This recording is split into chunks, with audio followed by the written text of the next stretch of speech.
So my role here is to introduce our president, Scott Musey, and I just want to give you some background about Scott because he's really kind of the man behind the scene, or the curtain, we like to say. Scott's been the president of the Free Enterprise Club since 2004. Before that, he was with the club, so it took 1 year for them to see that he should be president.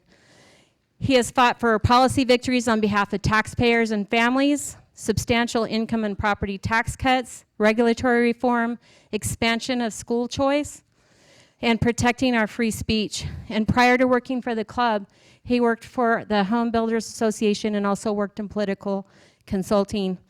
He's an Arizona native and an ASU graduate. He lives in Gilbert with his wife, Kirsten, and his 3 children, 1 brand new. And if you ever need to talk to him, you'll find him pacing outside on the sidewalk, planning Arizona red wave domination. So he's always out there planning, you guys, and thinking of us. So personally, he's like the smartest political strategist I've ever met. I'm very humbled to work with him and with our team. His reasons for doing it are principled and not for ego. In fact, I think he was the last person to even have a desk in our office. We had forced him to get a desk.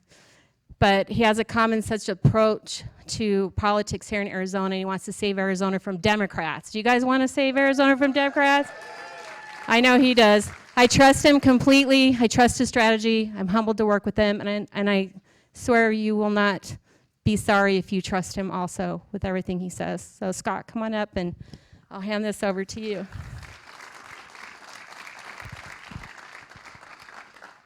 Thank you, Darla.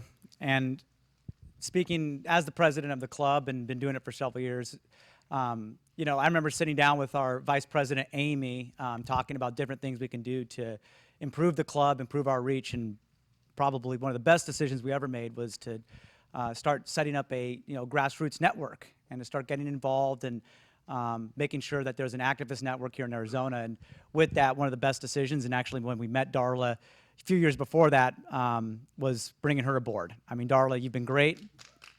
You're a fantastic grassroots director, and she's the engine that makes it go. Now, everything that we're doing and everything we've seen the last year, and I don't have to talk about this with this crowd because everybody here is all in on election integrity, but I think what we all know is that this is not an easy fight, and that there's no quick and easy solutions to some of these problems. And the reason for that isn't a lack of will or a lack of trying or that we're bad at what we do. It's because we're going up against a formidable opponent in the left, in the media, and frankly with a lot of Republicans that still control a lot of our establishment and institutions. It's tough to go up against that and solve problems and do that. But with all of those headwinds and everything that's happened over the last year, for me, I have a tremendous amount of optimism. In fact, I was on the phone yesterday talking with somebody, having discussion about election integrity, about things and how to get things done, and they were frustrated and pessimistic a little bit, and they accused me of being an optimist, which I wouldn't say I'm a super optimist, but I try to always remain optimist and positive because the reality is you don't get things done unless you believe you can get things done. If you're negative, you'll not get things done. So I believe in just trying to stay optimist, and I see a lot of things in the last year that I think that are good news. First of all, and one of the big things is I think we're winning the public debate on election integrity. In fact, I know we are.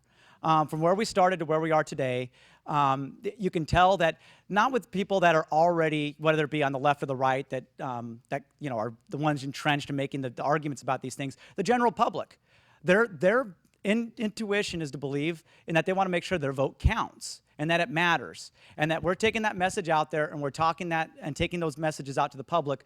We're winning, and we've won at every step of the way. An example of this is the work we're doing on Arizonans for Voter ID. Pushing to try to get a ballot initiative on the ballot to require and mandate ID no matter how or where you vote. Over 80% of the voters are on our side. And that's just one example. We continue to take the argument out to the people that your vote should matter and that it should be easy to vote but hard to cheat. we win every time. And then also, I believe that we're winning because we've largely stayed united as a movement, and we have so many great grassroots supporters and coalition partners working together. All the grassroots supporters here for the club, we love you. You do such a great job. All of your engagement has been fantastic. It amplifies everything we do as an organization. And then the coalition partners, and I hope to not forget any, but just to name a few that work with us and partner with us on all these different issues, whether it be Arizona Women of Action, EZAZ, Honest Election Project, Heritage Action, American First Policy Institute. There's several others, and I'm sure I'm forgetting some, that all work together and all have the same goal, which is trying to do everything we can to secure our elections. And then finally, a lot of dedicated public servants. Here, all of our elected officials, can you please stand up, that came here tonight?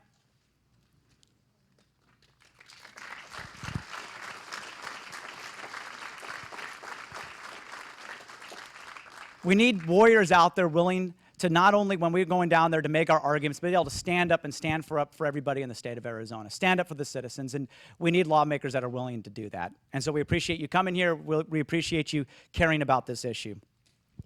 So tonight, you're going to hear from a series of election experts from around the country to talk about what we consider kind of the complex ways that the left has gamed our election system to cultivate fraud and manipulate election outcomes.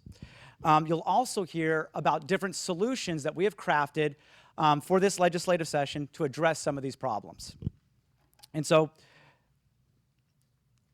with our first speaker, someone I believe we met a few months ago, and from my perspective, when we saw their presentation, was completely blown away about what we learned and really wanted to make sure we could take this and show everybody. In fact, we believe everybody should see what they're talking about here. Is Kristen Eastlick. She's with the Capital Research Center. She's a senior vice president. They're a nonprofit investigative think tank that researches and exposes organizations, activists, funders, and others working to influence our public policy process. Eastlick previously served in various roles at American University Alumni Association Board, and she's a member of ASAE, the Center for Association Leadership, and the Society of Human Resources Management. Kristen, thank you for coming.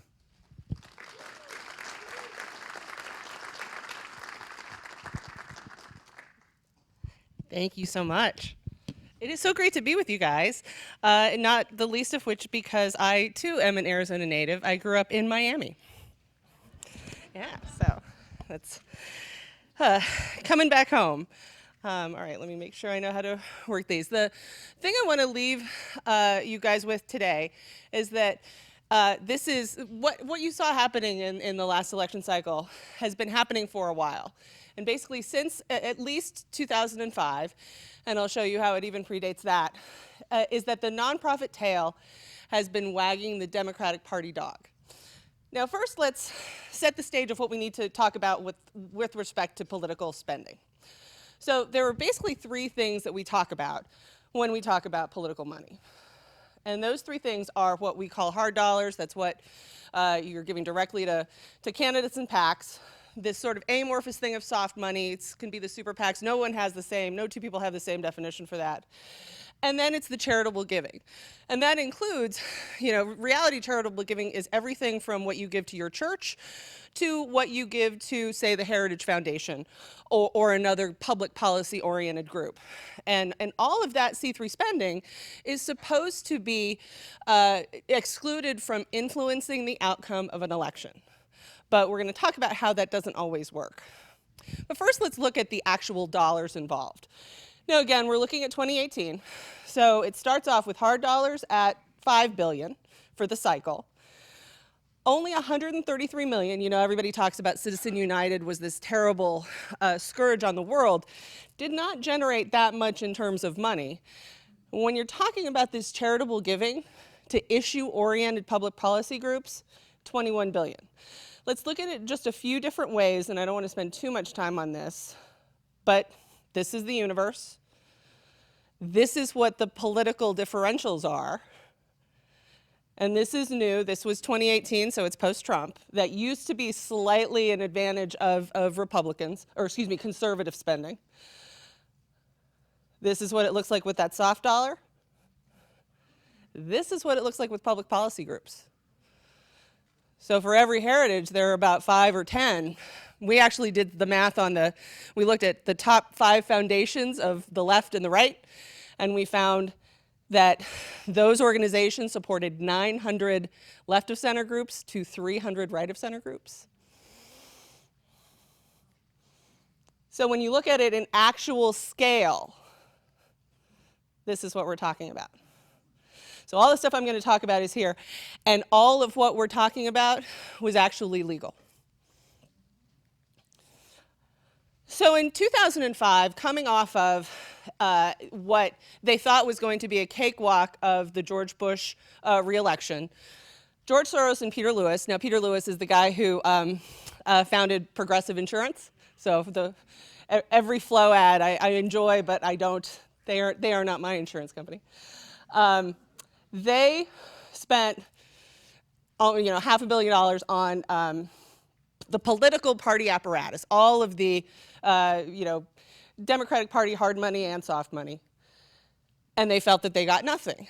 So they shifted to looking at how they could do this through public policy-oriented nonprofits. Now, the Democracy Alliance, it is not a traditional nonprofit. It operates without raising money. They do not file paperwork with the IRS. It is a LLC, so they do business as a nonprofit, but they don't actually disclose the information because they've never asked for a tax exemption. So what they do is they convene meetings, and to go to these meetings, it's $200,000 a pop, and then they tell you what organizations are giving money to the infrastructure, and then those billionaires give them money. The other organization that was developed is Arabella Advisors. And what this is a philanthropic consultancy. So Arabella is a private company that runs 4 different nonprofit entities. And those nonprofit entities mostly are these 501c3s, which, as we know, again, is charitable. So people are getting a tax deduction. They also run a C4, which is your action arm. I'm not going to explain these things because I know you guys are activists and know the difference. But it was started by Eric Kessler, a Clinton administration official. This legal structure means that they can have projects pop up for one election. They can pop up for one legislative cycle, and then they go away. And you don't know who the board of directors was because there was no board of directors. And then sometimes, every once in a blue moon, an organization like Demand Justice, which funded the women during the Brett Kavanaugh confirmation who were walking around in the red coats looking like the Handmaid's Tale, that was run not by an actual organization. It was run by an arm of Arabella. And you know nothing of who gives them money and what their board is. Now, I didn't update this in time. We actually have the 2020 dollars, 1.7 million in revenue, or 1.7 billion in revenue, going through all of these 4 organizations. If you look at the 28 cycle, completely outspending the DNC. So everyone has now shifted to doing it this way and not relying on the party infrastructure. So the other thing that was developed, this was in 2006, is a for-profit think tank. Now this was started by an AFL-CIO key organizer, and we all know that the union movement is now indistinguishable from the infrastructure of the left, right?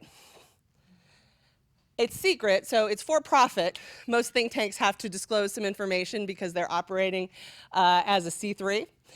Not these guys. So they study voter turnout research. And when I say that, I mean they study how to mobilize low interest, low motivated voters to come to the polls. Maybe it is by sending them a mailer that says everybody in your neighborhood voted, but you didn't. And that would inspire somebody to vote. So they figure this out. But if you are a research organization, you need data. So they develop an organization called Catalyst. Now, Catalyst is a data generating firm. It's funded by that AFL-CIO guy and Harold Ickes, who, if you remember, was yet another Clinton operative, and they figured out how to get the data. Well, they get voter data, not by relying on the kindness of the candidates, which is, sometimes there are features and sometimes there are bugs. The conservative right of center libertarian movement, entrepreneurs, individualists, the free market, this works like a collective. So they tell the candidates you have to hand over your voter data and or else you lose the endorsements, you lose the money, you lose the boots on the ground. So it all feeds into the same information, and you can do the kind of high-level research on who gets to vote, who wants to vote and when, and the get out the vote, day of voter turnout becomes all that more impactful because you've all collaborated. So Catalyst is also a for-profit, so we don't know a lot for it, and they also get paid by a number of these nonprofit activist groups. So, is it hiding or is it simply sharing and collaborating together? Well, arguably, this is what a lot of the campaign finance laws were designed to catch. But as for-profits that aren't reporting things to FECs or to state campaigns finance agencies, you don't always know the kind of coordination that is going between these campaigns and outside groups. Wait to make sure I don't go too far. So going back to our friend Michael Podhorzer, I always pronounce his name wrong. His background is that he was a political director at the AFL-CIO. But his other background, so he started there in '97, so he's an institution. But previously, he was a little group called Citizen Action, which was started by the Students for a Democratic Society, former, of course, communists. That collapsed in '97 because of scandals, Teamsters, Democratic money. This is a common refrain, right? Now, I don't know how many of you wound up reading what was perhaps, to me, one of the most amazing articles I've ever read. Time magazine published The Secret History of the Shadow Campaign That Saved the 2020 Election. They openly admitted that they engineered what happened at the polls. Not even stealing, not even talking about some of the other allegations. This is simply how we changed the way elections were running, and they're proud of it. The woman who wrote this article actually also wrote the biography of none other than Nancy Pelosi. So he is called the architect within this story. And that story, and if you don't have it, I'll make sure that Darla or someone is able to share it with you. It shows the central planning of what happened. Podhorzer was organizing these Zoom calls all throughout the election to figure out, how do we do this better? How do we, and I believe that this is a Rahm Emanuel quote, don't let a crisis go to waste. They were having, prior to this, AFL-CIO lunches. That's how they launched the Analyst Institute and Catalyst. They did that again during the 2020 election. So this didn't happen organically, it was planned.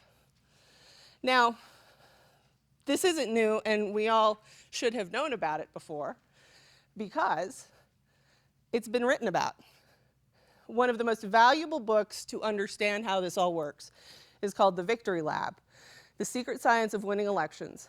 This is a very liberal reporter, but he lays out exactly how this happens.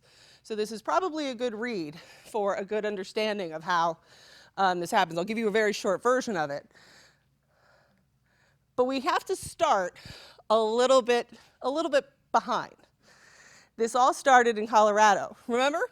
Colorado was a red state. And yet, once the blueprint of Colorado happened, four millionaires, 4 political activists got involved and said, we can change this. And we can change this by changing the way people talk about elections through this sea of nonprofit money. And the people who were involved in this, one of them came from, he was an executive at Quark. So that was another Silicon Valley product. One was an heiress to medical supplies. A third was none other than Jared Polis, who is now the governor of said state. So, and he came from Silicon Valley money also. So they figured out how to change Colorado blue. So it is the start of left-wing nonprofit electioneering and using these nonprofit entities legally to talk to the public about issues that will change how they go to the polls, when they go to the polls, and often who they will vote for, but in a legal way. So it's the campaign finance reform that happened that wound up changing the rules. It made the party less important. Oops. Oops. It made the party and the candidates less important. It killed political parties traditionally. And everything was about the infrastructure of the nonprofit, get out the vote, voter education, voter registration. That is where things moved. So the left took over, because of all of that work in that nonprofit space, the left took over the legislatures, then they started taking over the statewide offices, and it was 4 mega donors who started this, just 4. But they did it in a systematic way. And they basically created a democracy alliance at the Colorado level and helped show people where to give money to change the way people thought about public policy and to change the way people thought about voting and activate folks from marginalized communities into voting. And of course, people who they wanted to vote a certain way. It was likened to a political capital venture fund. All legal, because they did it under the auspice of not changing the outcome of an election. So now we fast forward again to 2011, and this was a memo that was written by Andy Stern, who just surprisingly, as a union official, happened to be the top West Wing advisor during the Obama administration, and a gentleman who ran Center for Community Change. And this memo is what set up taking Colorado and taking it to the big time. It made 3 points. We have to win 2012, because it was after the first 4 years of Obama. We have to win 2012. And the only way to do it is, and it says this in the memo, again, give these C3 grantees millions for registration and get out the vote. Because you change who's voting and you change the outcome. Within the memo is mentioned the Open Society Foundation, that's Soros, Ford Foundation, made of the Ford fortune, which hasn't worried about capitalism for a very long time, Carnegie, and Democracy Alliance. All of these entities are mentioned within the memo. But it wasn't enough, because the memo suggests, look, we know we come to you every 4 years. Look, we know we ask you to give all this money. But here's a way that we can change the elections so that we don't have to keep asking you for money. If we implement election reforms, ending voter ID laws, automatic registration, early voting, we don't have to keep asking you if we can make these changes. So, 2012, that's when Victory Lab is written. And like I said, it was the prehistory of that 2020. And within that Time article, they praised this voter participation center, again, another C3, because it's all about, we want people to participate in elections. We just only want our people to participate in elections. And one thing that VPC did, they sent 15 million absentee ballot applications in 2020 to people who You know, maybe they were sent appropriately. Maybe they were duplicate. We don't know. So back to Victory Lab.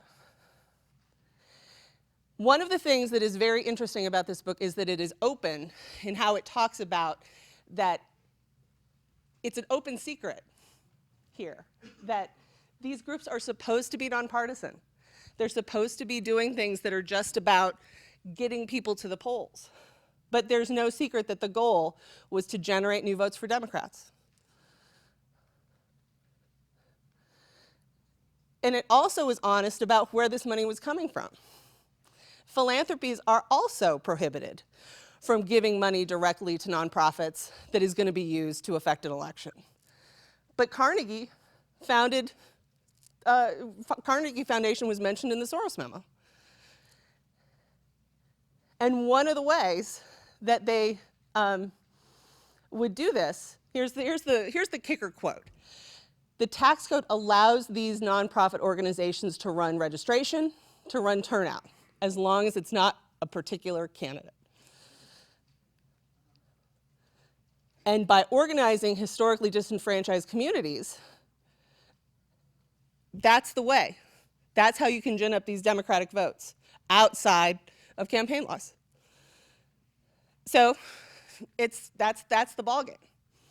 Now, where did we hear historically disenfranchised communities? So who repeated that over and over and over again? Center for Tech and Civic Life. That's what they were doing. Now, I know you guys are all smarter than the average bear on this, so I don't want to belabor too many points, but I want to do the big picture stuff. $400 million to help. Hi, I'm the government, and we're here to help. So it wound up really putting this on overdrive. And that 400 million, it was 4 times the money that any of these organizations had been getting previously. And what was different is that it was going directly into the government election offices to ostensibly help with PPEs and help with how to manage holding an election, drop boxes, all of those things. But it had never really happened before. No one had ever done this. It was unprecedented, and it was legal. So J. Christian Adams, who is a election law attorney who has forgotten more about election law than most people on the planet will know, he was calling that the biggest factor. And we'll see some of the numbers as to why that was. So we actually succeeded in getting both the New York Times and the AP to write about this. We talked about how Zuckerberg was doing this and the partisan backgrounds. And I'll show a better quote about this. But nobody cared. It fell on deaf ears. Even our friends, really. Because conservatives tend not to notice process.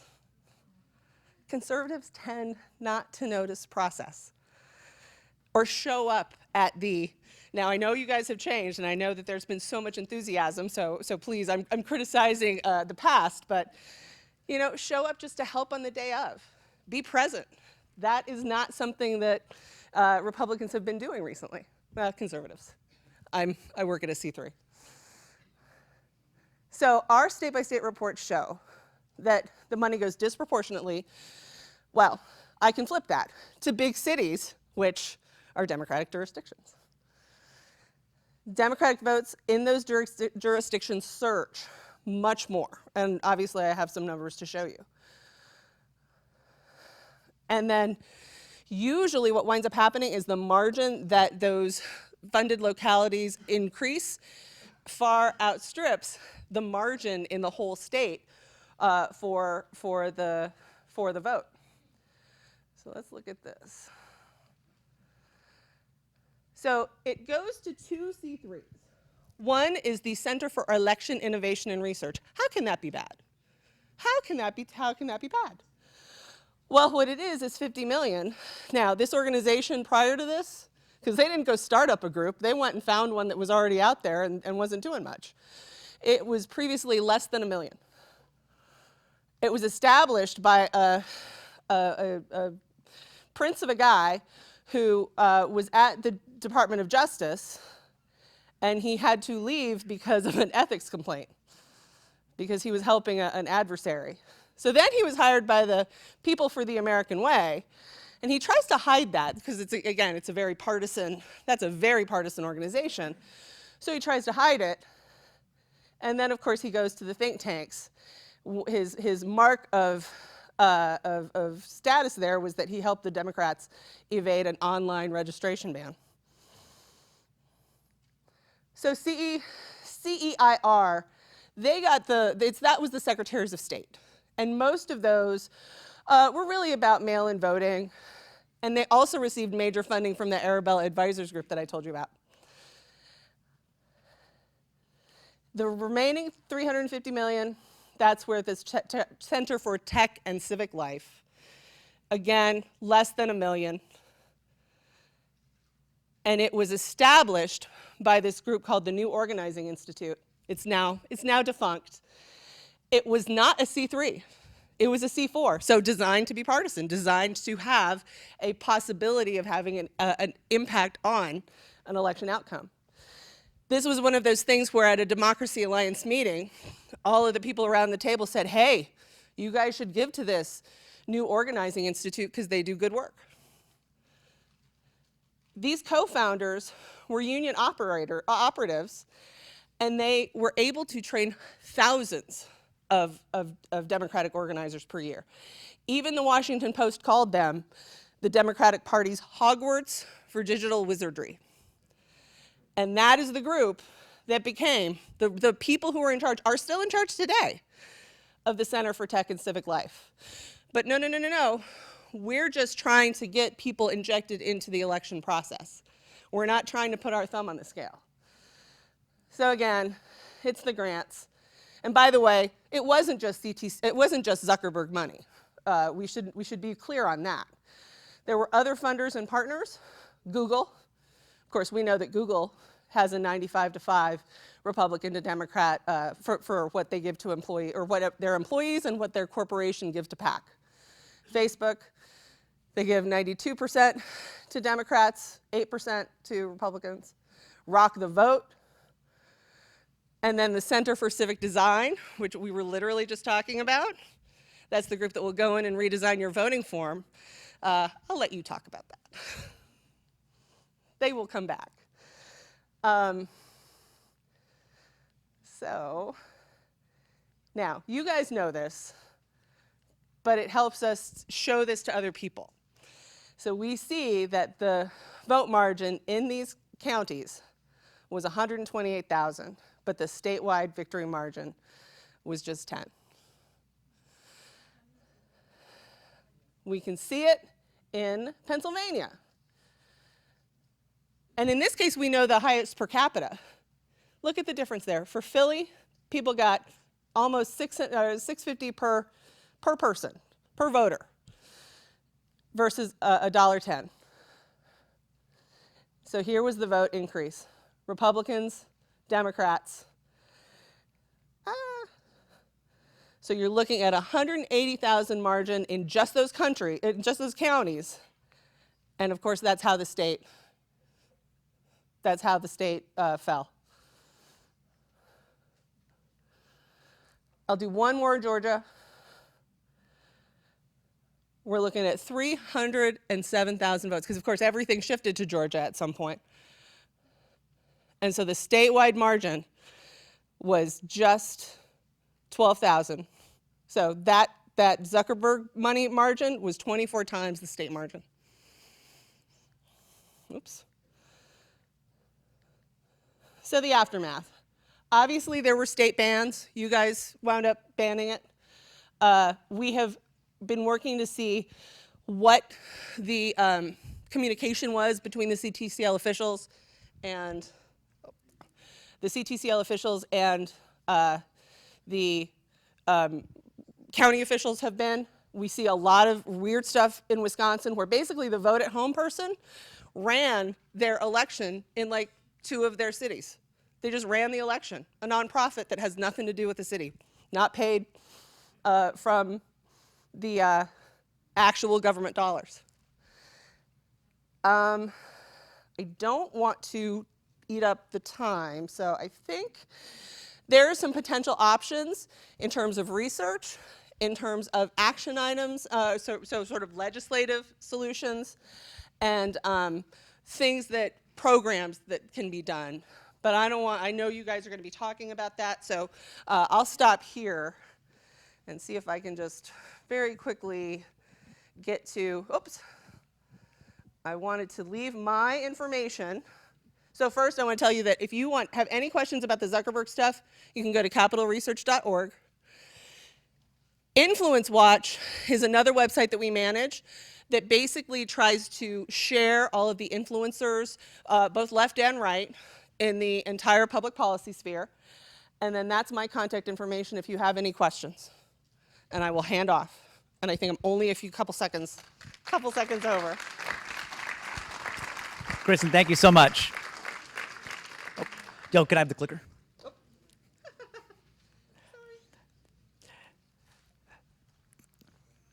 Let's see here. Oh, these are all dead slides. Yep.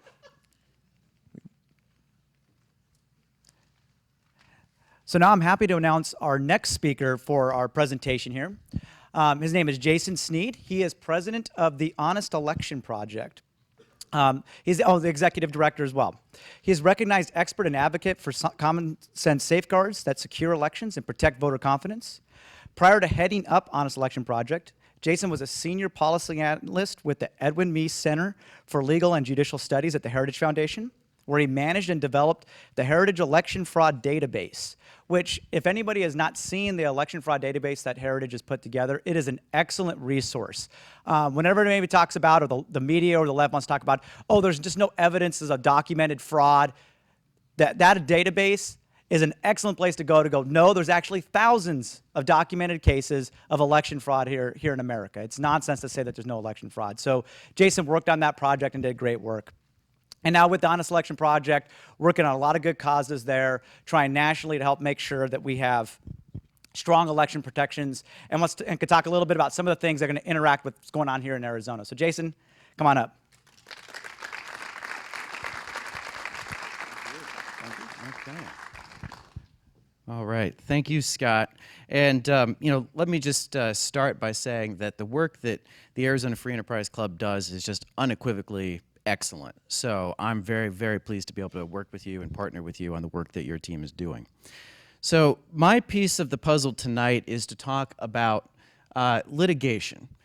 We've heard the phrase when we're facing a national emergency or a national catastrophe that we need a whole of government response. Well, I think what we're seeing right now politically is a whole of left response tackling these voting questions. And we just saw a huge part of this with the funding and the infrastructure and the organizations. Well, a big part of this is also litigation. And so tonight we're going to cover a lot of ground in a short amount of time, so I hope you'll bear with me. But we're going to talk about what the left has done on litigation, not just in 2020, but before that, and then what we expect it to be doing going forward. What the organizational structure looks like, what its aims and objectives are. And then we're going to talk a little bit specifically about one of the more insidious elements of their strategy, sue and settle. Collusive litigation where they change election rules by essentially suing members of their own party or fellow travelers, if you will, who are friendly and open to agreements that let that happen. So I think we need to start with a simple truth. I don't think I'm going to have any trouble convincing you all in this room that the left is engaged in full open lawfare right now.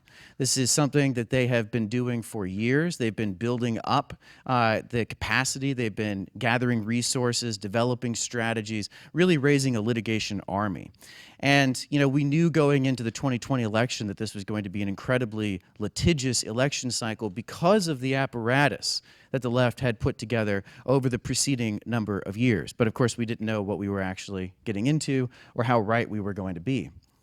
So, in 2020, we often hear in the media that there were, X number of Trump lawsuits challenging the election results after November 3rd. What you don't hear is that there were over 200 progressive lawsuits before Election Day trying to change the way that our elections run. More than 200 lawsuits, all filed trying to change the way that voting was taking place while elections were happening. Some of that was collusive, where you had people going in and negotiating backroom deals to change voting laws, to weaken safeguards, and they're doing it without any of the democratic process, which we now hear unabashedly. We're fighting for democracy on the left. They didn't really care so much about the democratic process when they were changing these rules. It is a massive effort.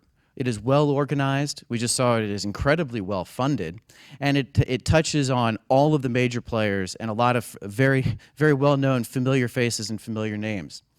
It is deeply funded with progressive dark money, and it has a central goal: to use the courts to force fundamental change to the way that our democracy operates. So who are the litigators?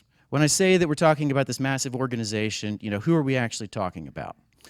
Well, one of the themes of this presentation is that there's simply too many of whatever I'm talking about to put on a single slide. So we're just going to cover some of the big, most litigious groups on the left. The League of Women Voters, easily one of the most litigious in this space. They've got chapters all over the country. They will file lawsuits all over the place challenging election rules. The ACLU, another familiar name. We've got the NAACP, again, lots of very familiar fellow travelers. Stacey Abrams' group, Fair Fight, and the New Georgia Project. Georgia is a hotbed for litigation right now. Then we've got political parties that are engaged in this. The Democratic National Committee, the DSCC and the DCCC, the Congressional and Senatorial Campaign Committees. These are plaintiffs in lawsuits. State political parties. You've got the major lefty super PAC, Priorities USA. You've got Eric Holder's National Democratic Redistricting Group. And you've got a potpourri of organizations that are involved in state and regional areas of this. You probably are familiar with some of them right here in Arizona. Mi Familia Vota is engaged in lawsuits against the state of Arizona right now. LULAC is another one. So you've got these, you've got these big A-listers, you've got political parties, you got the B team, the C string team, groups that we've never heard of before until they pop up as, plaintiffs in a lawsuit against X state over their voting laws. And at the middle, tying all of these groups together, helping to coordinate, helping to organize, helping to make sure that funding gets to where it needs to go so that groups can engage in this effort, is a law firm you've probably never heard of, the Elias Law Group. But I guarantee you that by the end of this presentation, you will know what that group is, and you will know who Mark Elias is. So, what are the objectives of this network? Well, we've already touched on the main objective, right? It's to achieve change in our voting process through the courts, through the least democratic institution in American government. They sue to stop the state election reforms which are being passed all across the country. And they do it immediately, right? So when Ron DeSantis signed SB 90 into law in Florida, making some pretty significant changes to Florida election law, there was a lawsuit filed within half an hour. And you saw this too here when you signed the law that cleaned up the early voting list and made reforms to what used to be called the PEVL. Very common sense reforms that mirror voter list maintenance that's codified in federal law. Lawsuits were filed immediately challenging that practice. They want to do everything they can to stop state-level election reform. But they've also got policy objectives more generally. They don't want to just stop, they want to proactively, prospectively change voting, right?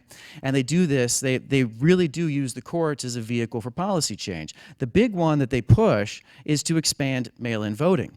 But the thing to keep in mind is that this is not just making sure that everyone has the right to request a mail-in ballot. They always have other things that they want done too. It's not just we want you to have access to mail-in voting. It's also we don't want safeguards. We don't want voter ID. We definitely don't want it for mail-in voting. We don't want witness requirements. We don't want meaningful signature match. We don't want protections against ballot trafficking. We don't even want you to have to request a ballot. We want one to just come in perpetuity. We also don't want voter rolls to be cleaned up. So we want to mail everyone a ballot. You don't have to ask for it, very convenient. But we also don't know whether you're alive or dead, whether you still live in the state. We also don't care. And they want to automatically restore felon voting, right? In fact, depending on who you talk to, some of them don't even want you to lose the right to vote when you're in prison, even when you've committed violent felonies. So picture this, the Boston bomber, Dzhokhar Tsarnaev. He is sitting in federal prison right now. He's an American citizen. There are people on the left who think that he should be voting from his prison cell. So, what are...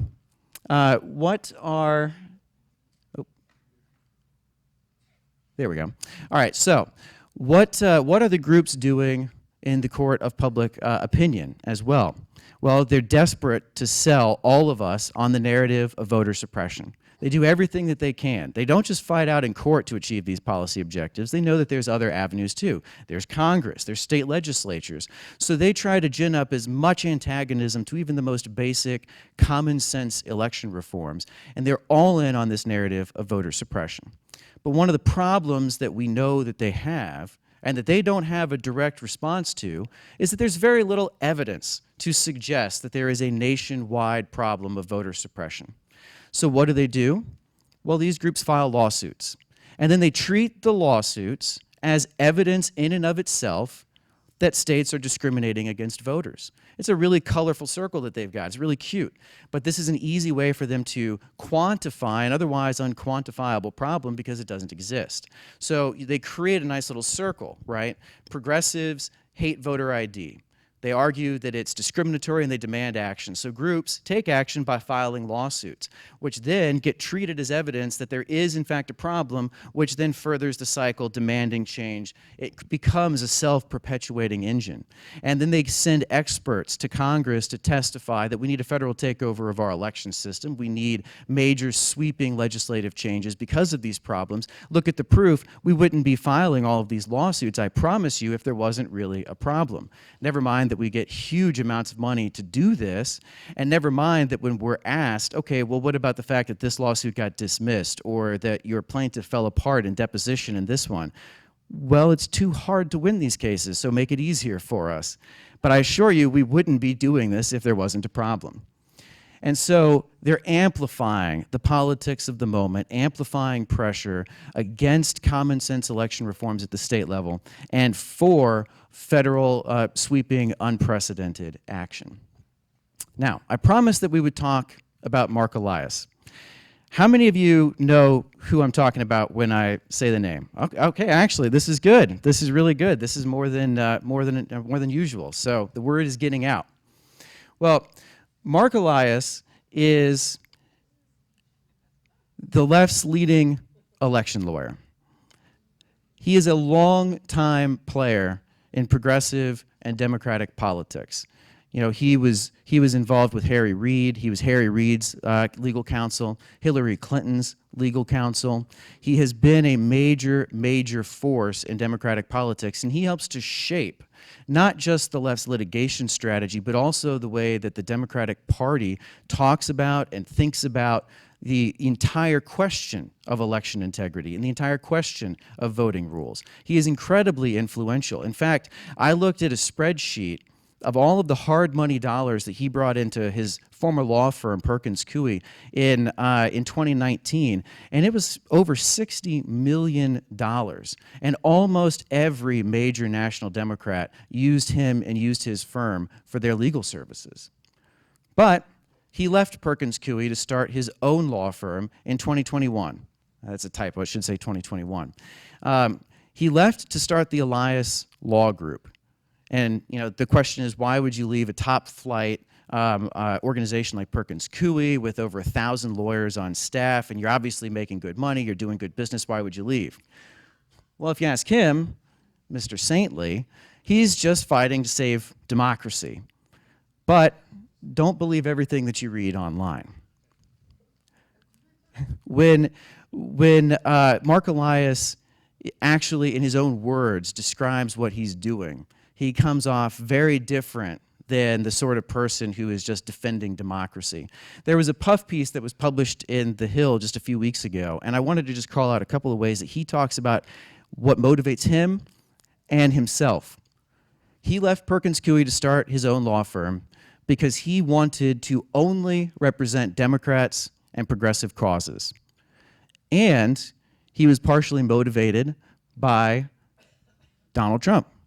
He says, I've been radicalized, we should all have been radicalized, and democracy has become a partisan issue.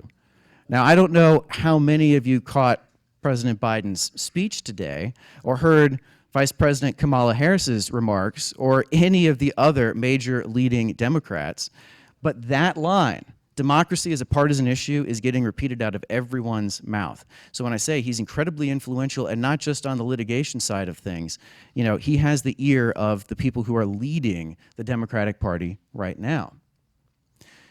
But he also doesn't exactly have the greatest history when you actually look at what he's done. He was sanctioned in the Fifth Circuit last year for filing repeat motions and not informing the court that he was essentially just duplicating efforts. So he got sanctioned, and of course he's fighting it because he doesn't know how to just, you know, take it and move on. He's also not above challenging election results. Now, he says that if you are saying, oh, I can't possibly just accept the results of an election, I've got issues, I've got questions, that you're attacking democracy. Meanwhile, he's trying to overturn a certified election in the Iowa 2nd House District in 2020. So he's actually in there, and he's arguing that the House Democrats should use their political power, their raw muscle, to simply refuse to seat the Republican who was the certified winner and seat the Democrat instead. How's that for saving democracy? And he was also simultaneously trying to stop a Republican who was also a certified winner in New York from taking her rightful seat in Congress. Again, you know, pro-democracy? I'm not so sure. And then, this is particularly interesting, you all know about the Steele dossier, right? Well, he was the guy that hired Fusion GPS, helped to arrange the payments, lied about it, with sanctimony, as Maggie Haberman from the New York Times said, made sure that there was as much distance between Hillary Clinton and the Steele dossier as possible. What did the Steele dossier give us? Russia collusion, that now to this day still leads many on the left to doubt the legitimacy of the 2016 election. So not exactly the most ardent pro-democracy guy in the world. Nor is he pure as the driven snow when it comes to funding. Now, fortunately, a lot of the hard work for this has already been done for me, so thank you for talking about the dark money aspect of this. But, one of the groups that we also work with, Americans for Public Trust, had this fantastic graphic, and they gave me permission to use it because it just illustrates the flow of dark money from these funds, which you heard about Arabella Advisors and the funds that they lead that bring in almost $2 billion in the 2020 in the 2020 calendar year. Well, two of those funds are direct conduits for money into the Democracy Docket Legal Fund and the Democracy Docket Action Fund. Those are organizations that Mark Elias set up before he started his own law firm to guide the left's legal movement. Millions of dollars flowed into this and still flow into this. I don't know how many people are lawyers in this room, but we all know that lawyers are tremendously expensive. And so you might think that if you're starting up an organization of high power attorneys, it's going to be small. It's going to be one or two people, and they're going to be struggling, and they're going to have to bootstrap themselves up. No. He started a law firm with 15 partners and 45 attorneys and support staff. 60 people day one. Think about the payroll alone. That's how much money he's got access to. It's effectively limitless. So there's massive sums pouring into Elias and his operations and all of the other groups that are involved in litigation, all to try to change our election system. And it allows them to just perpetually file lawsuits at the drop of a hat. So 2020, how did this impact the 2020 elections? Well, we already knew on January 1, 2020, that it was probably going to be the most litigious election in American history. We did not know how right we were going to be. So, COVID, go figure, right? You all remember the beginning of COVID, the lockdowns. There was that weird sort of period. You know, I remember I dropped my then fiance, now wife, off to go to work, picked her up 2 hours later, and she's been working from home for the last year and a half. There was just this before and this after. Well, before, we were seeing a few lawsuits start to trickle in. It was still very early in the litigation cycle for 2020. After, explosion in litigation. Eventually, we got more than 200 cases. But the recognition that you could use COVID to advance the litigation strategy was immediate. You know, the Rahm Emanuel quote, "Don't let a crisis go to waste," that was 100% on display here. And just to make sure that you understand, when I say immediate, I mean immediate. Take Wisconsin, for instance. Wisconsin was heading into an early April primary, if you recall. It was the first big state that was going to try to do voting with COVID, with lockdowns. There was a lot of uncertainty. So the governor of the state declares a state of emergency on March the 12th. 5 days later, Mark Elias is in court demanding substantial changes to the state's voting laws because of COVID. You know, he wanted to get rid of voter ID, get rid of the residency requirement, change the way absentee voting is conducted, make all of these rules changes. And he launched a running legal firefight all the way to the United States Supreme Court, which didn't end until 12 hours before the polls opened. So, you know, this became essentially the model for how the rest of the litigation in 2020 was going to run. And you see it all over the place. So these are just, again, you know, in the theme of there's too much to put on any slide, so this is just a drop in the bucket. You had the ACLU suing in Tennessee and a number of other jurisdictions to expand mail voting, to turn it into a universal mail-in election. You had the New Georgia Project suing to make vote trafficking, the collection of ballots by third parties, legal in the state. They also said somehow, some way, COVID means that you have a constitutional requirement to provide free postage for mail-in ballots. You have a group called the Alliance for Retired Americans, a C4 advocacy group, union-backed, deeply plugged in with the dark money network, suing in North Carolina and a bunch of other states, which we will get back to, over mail-in voting rules, demanding additional drop boxes, launching essentially a legal fusillade against the state's voting laws. In Ohio, you had the League of Women Voters advocating for universal mail-in ballots. A ballot should be sent to every voter. You had the Pennsylvania Democratic Party suing to count late ballots and try to change the rules regarding election observers. And here in Arizona, you had Mi Familia Vota suing to extend the registration deadlines. This, again, is just a drop in the bucket. There were hundreds of lawsuits, and no aspect of the election system was untouched by them. But the left had some clear strategies, right? Obviously, there's a lot of litigation around mail-in voting. They want to change the way that we send out ballots, receive ballots, vet ballots, when and how we count them. That was all part of the plan, and it happened very early. There was a sudden transition. COVID happened, and they realized they had fresh opportunities to do what they always wanted to do, which is, you know, not terribly surprising.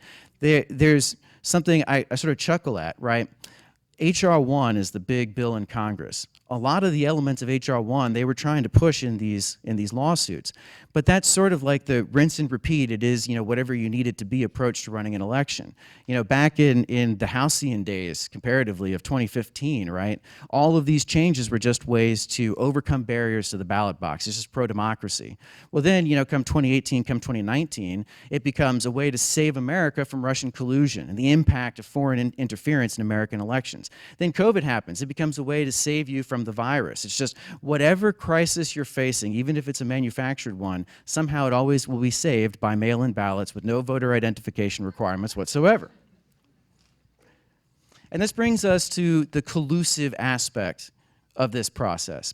Because one of the things that we saw in a number of these states was that the left recognized that there was an avenue for easy wins.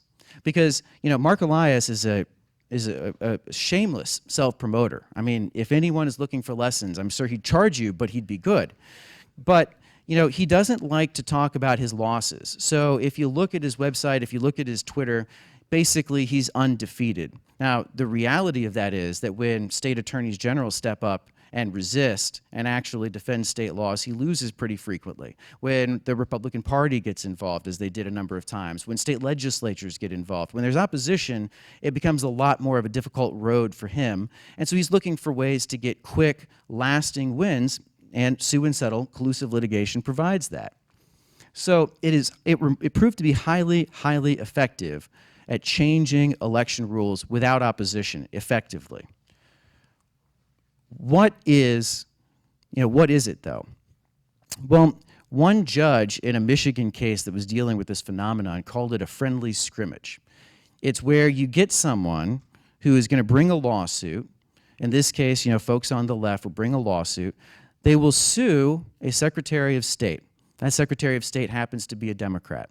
And even though they have a duty to uphold the law, to defend the law, they privately think, well, actually, I don't really like voter ID requirements all that much. So I'm okay with changing it. So in the course of negotiating a settlement for this lawsuit that's been filed, they will simply agree, well, I won't enforce this regulation. I will not require voter identification. I will not require that absentee ballots have witness requirements. And then you go before a judge, the judge signs the order, and boom, you've got a settlement, you've got a consent decree, there's a couple of different ways to do it. But effectively, the law in your state was just rewritten by a couple of people behind closed doors. And keep in mind, Democratic Party is often a plaintiff. So a political party is suing a member of its own ranks who are then agreeing to change the law. Now tell me where in the Constitution it says that that is part of our republic, and I will give you $1,000, because it's not there. But that happened, and it happened all over the place. When they recognized the opportunity, they started filing these friendly sue and settle type lawsuits in a bunch of states: Michigan, Minnesota, Pennsylvania, North Carolina, Wisconsin. There were some attempts here in Arizona as well. Anywhere that there was an avenue, an opportunity, they tried to take it.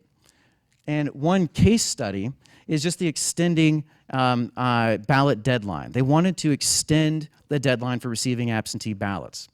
And the group that I mentioned earlier, the Alliance for Retired Americans, worked with Mark Elias and filed lawsuits in all of the big battleground states, all of the big swing states that could potentially decide the outcome of the election, to extend the deadline beyond Election Day.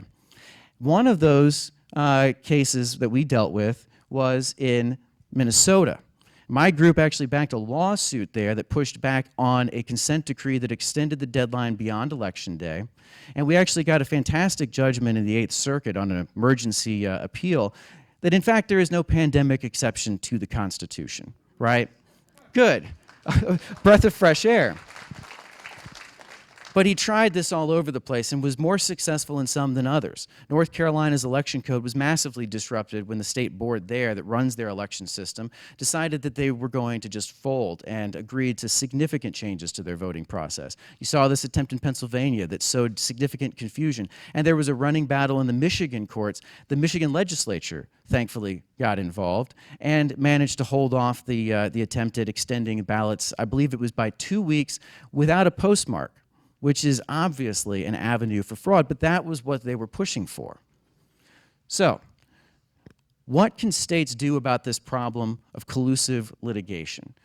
Obviously, we believe as conservatives in the rule of law, and I think that most voters across the board expect that we're going to have laws that administer our elections, and just like a baseball game, we're not going to change the rules in the middle of the voting process, much less by having the pitcher and the umpire get together on the mound and decide to do it without anyone approving it.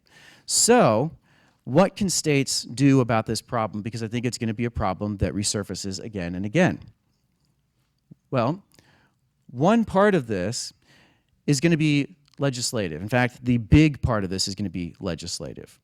There's a couple of policies that legislatures can adopt, and we've been talking about this, and we've been working with the Arizona Free Enterprise Club on this too, is legislatures can make sure that they have a right to intervene in litigation, whether it touches on elections or more broadly. There's a couple of models for this, but just making sure that the legislature has the right to intervene in these cases can be outcome determinative, because you're guaranteeing that there is going to be a voice in the courtroom defending the rule of law, defending the law as it's written.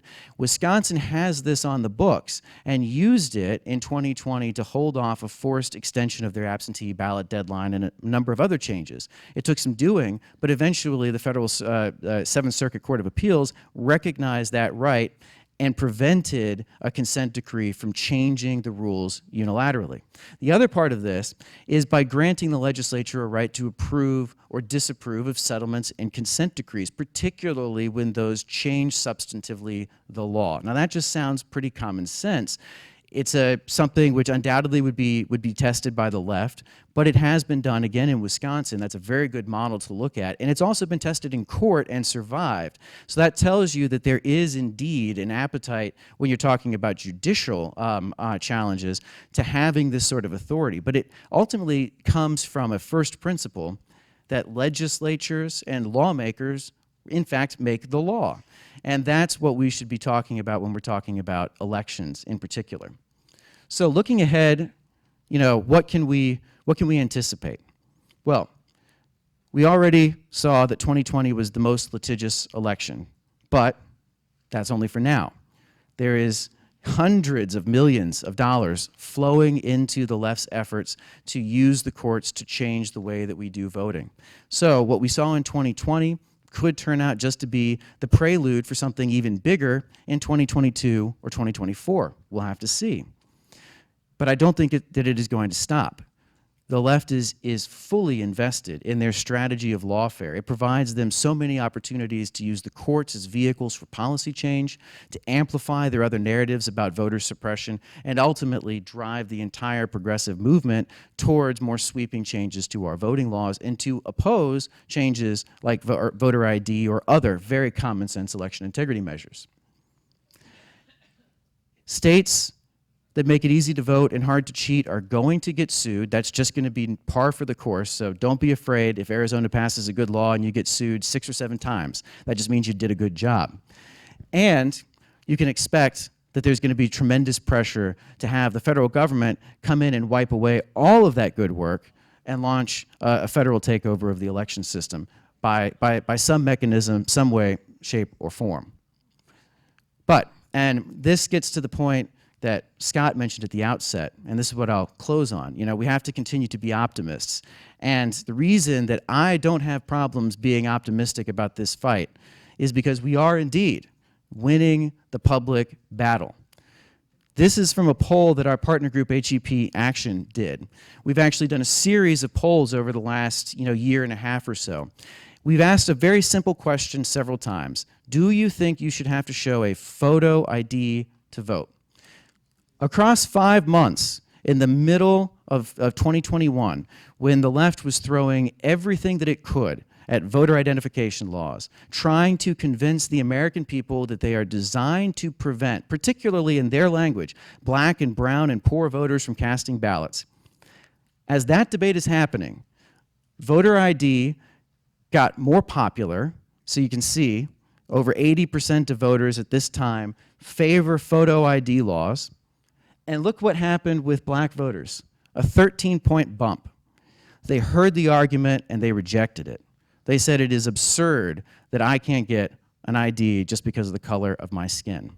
And if you're looking for good testimony on this, the Lieutenant Governor of North Carolina, Mark Robinson, had impassioned testimony in the House of Representatives on that point. So we are winning. We're gaining with people who self-describe as liberals and Democrats. Independents, this is an over 80% issue. We're winning the public debate. Ultimately, voters want elections they can trust. They want it to be easy to vote, and they want it to be hard to cheat. And so I think that not only are we going to be looking at this leftist fusillade of election law changes, but we're also going to continue to see states make positive changes for their voting laws. So with that, I'll hand the microphone back.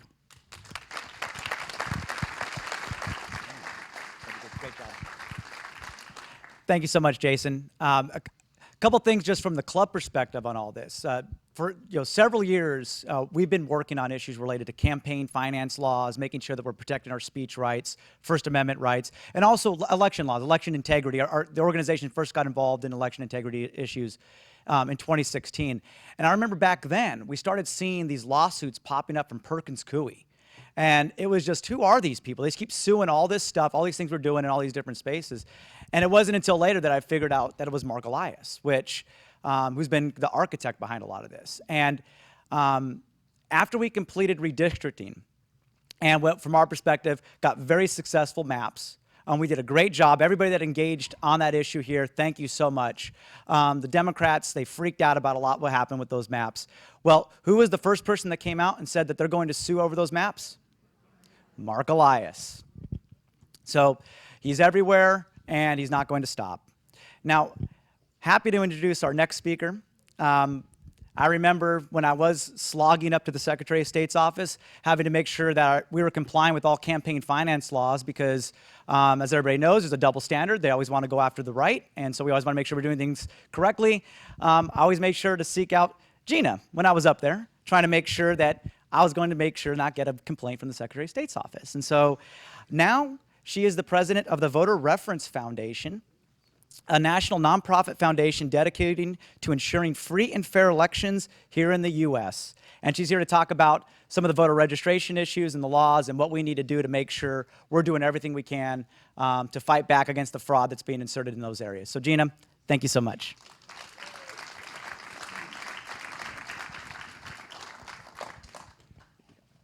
Thank you.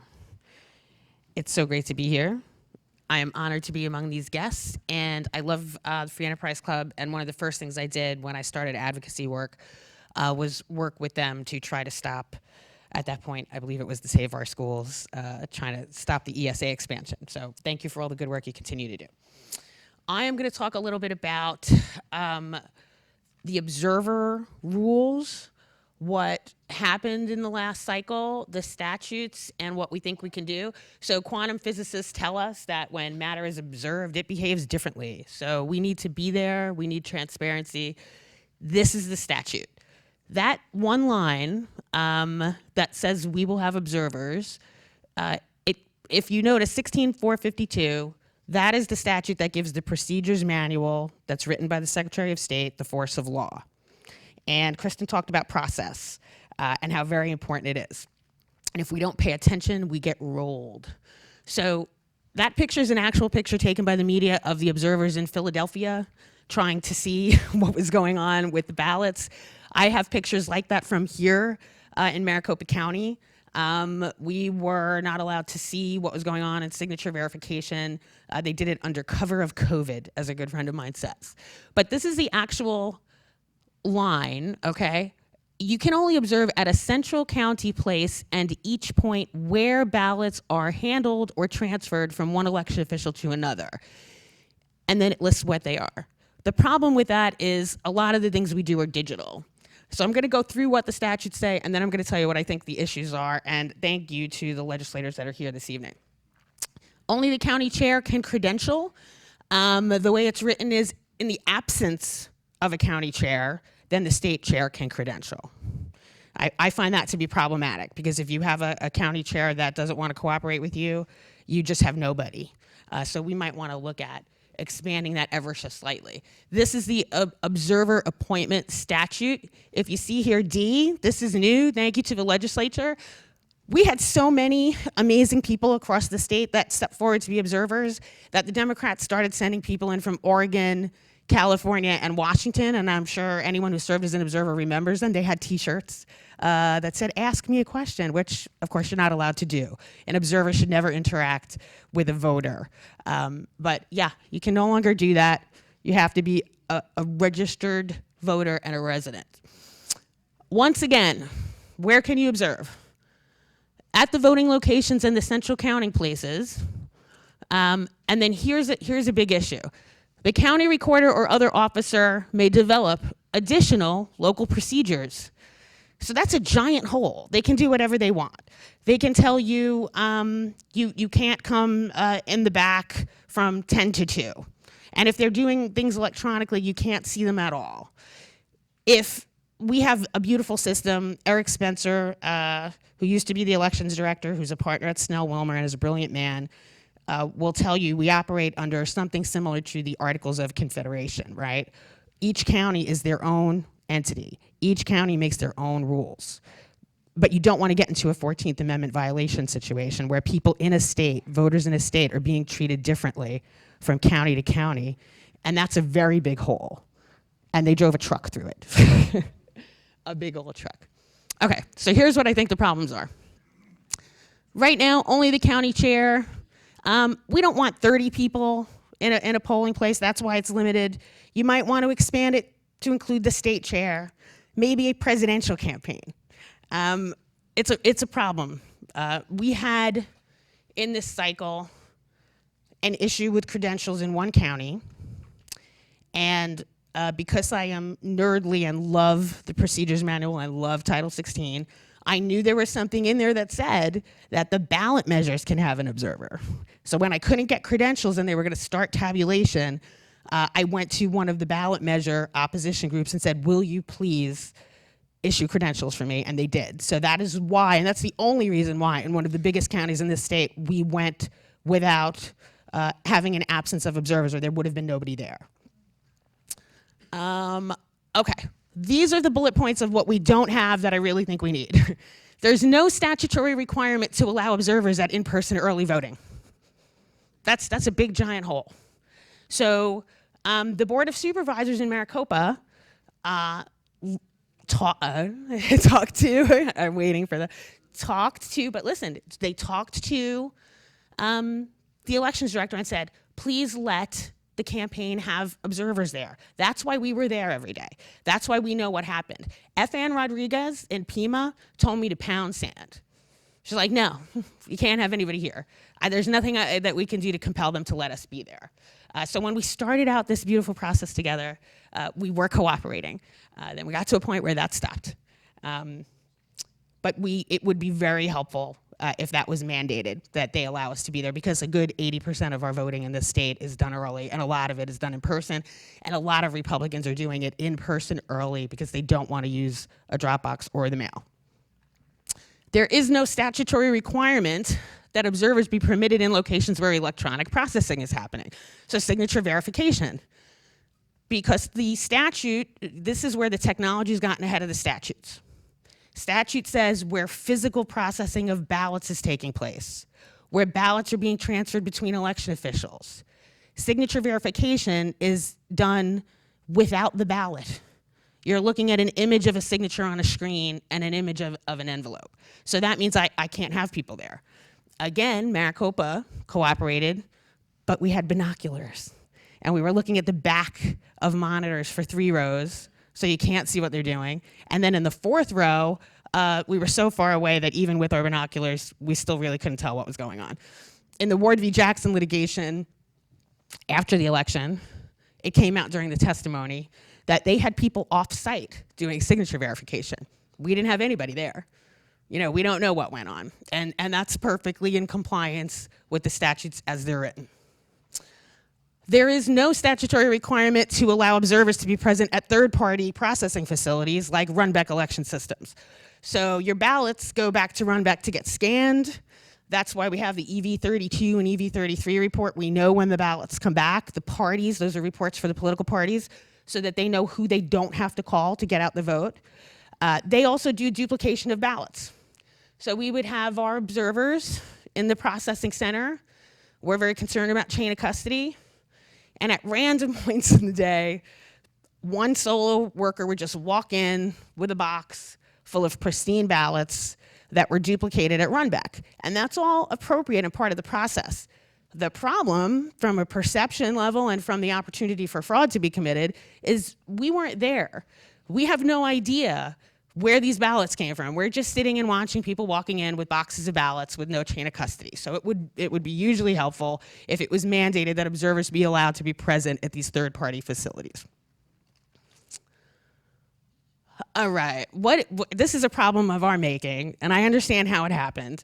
I hope it gets changed, but if it doesn't, how many people are precinct committeemen? Yeah, baby. So you awesome people can work around this limitation, and you know, we would need to recruit more people.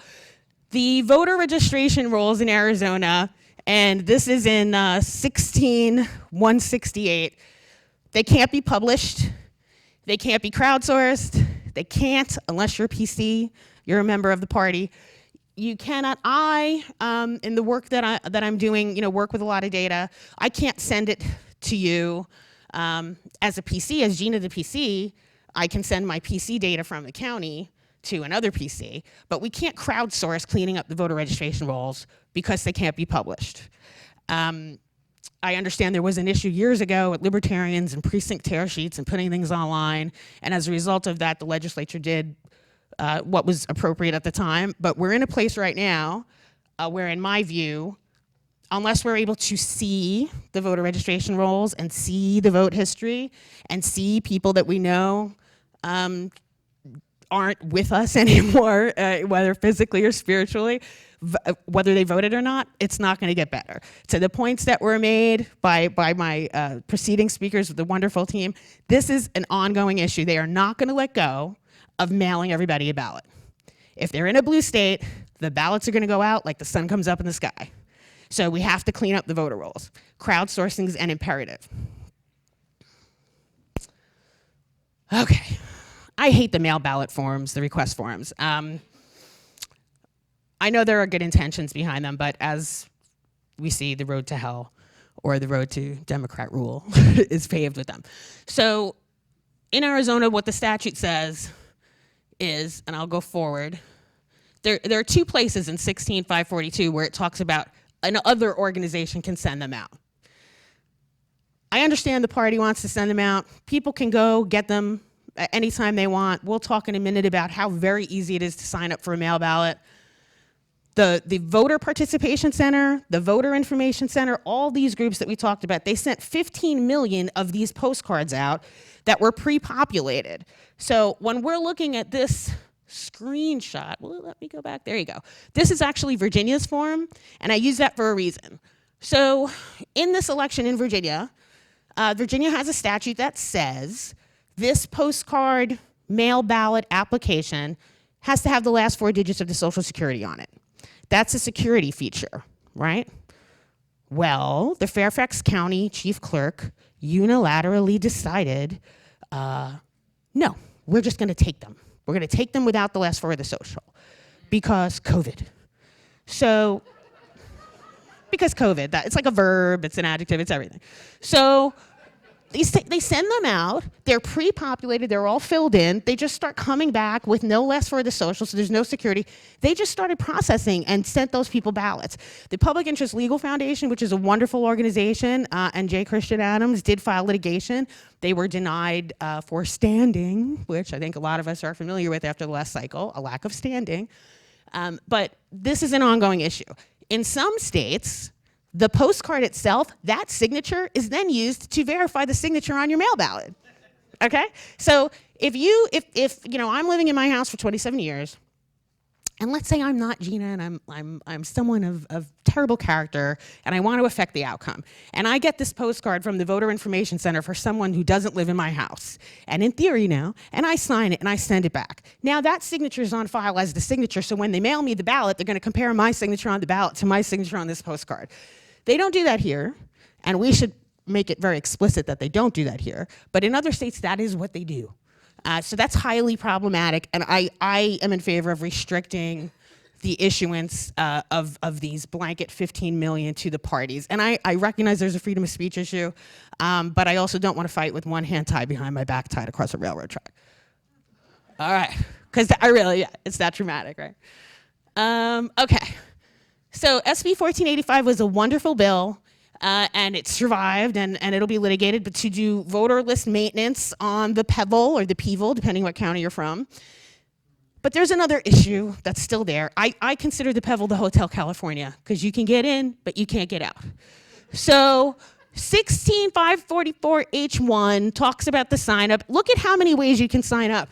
You can request it orally, in writing, in person, online, by the phone, by the email, by the fax, or by the mail. In any one of these ways, you can get on the list. So how do we get off the list? In writing. That's it. Joe Walsh is still trying to find his way out. We don't know how to get, why can't we get off the list on the phone or online? Now you can go to Service Arizona. In the state of Arizona, if you modify any portion of your voter registration, you're modifying the whole thing. So you have to answer all your questions. When you get to the Pebble sign up, you just don't check it. But it should be as easy to get off as it is to get on, right? All right. Okay. the technology is getting ahead of the integrity. So I think every legislator here knows that I hate electronic adjudication and I want to kill it with fire. And I hated it the minute I heard about it. I understand the thinking behind it was we're going to speed up this process. So 2018, our tabulation is going on for 2 weeks, right? Middle of the first week, from election night, for about 5 days, it looked like Republican candidates were winning in several important races. And at that time, I worked in the Secretary of State's office, and we were getting a lot of very angry phone calls from Democrats saying, why did you let Angela Green run as a write-in for the Green Party, because she's stealing this election from Kristen Sinema.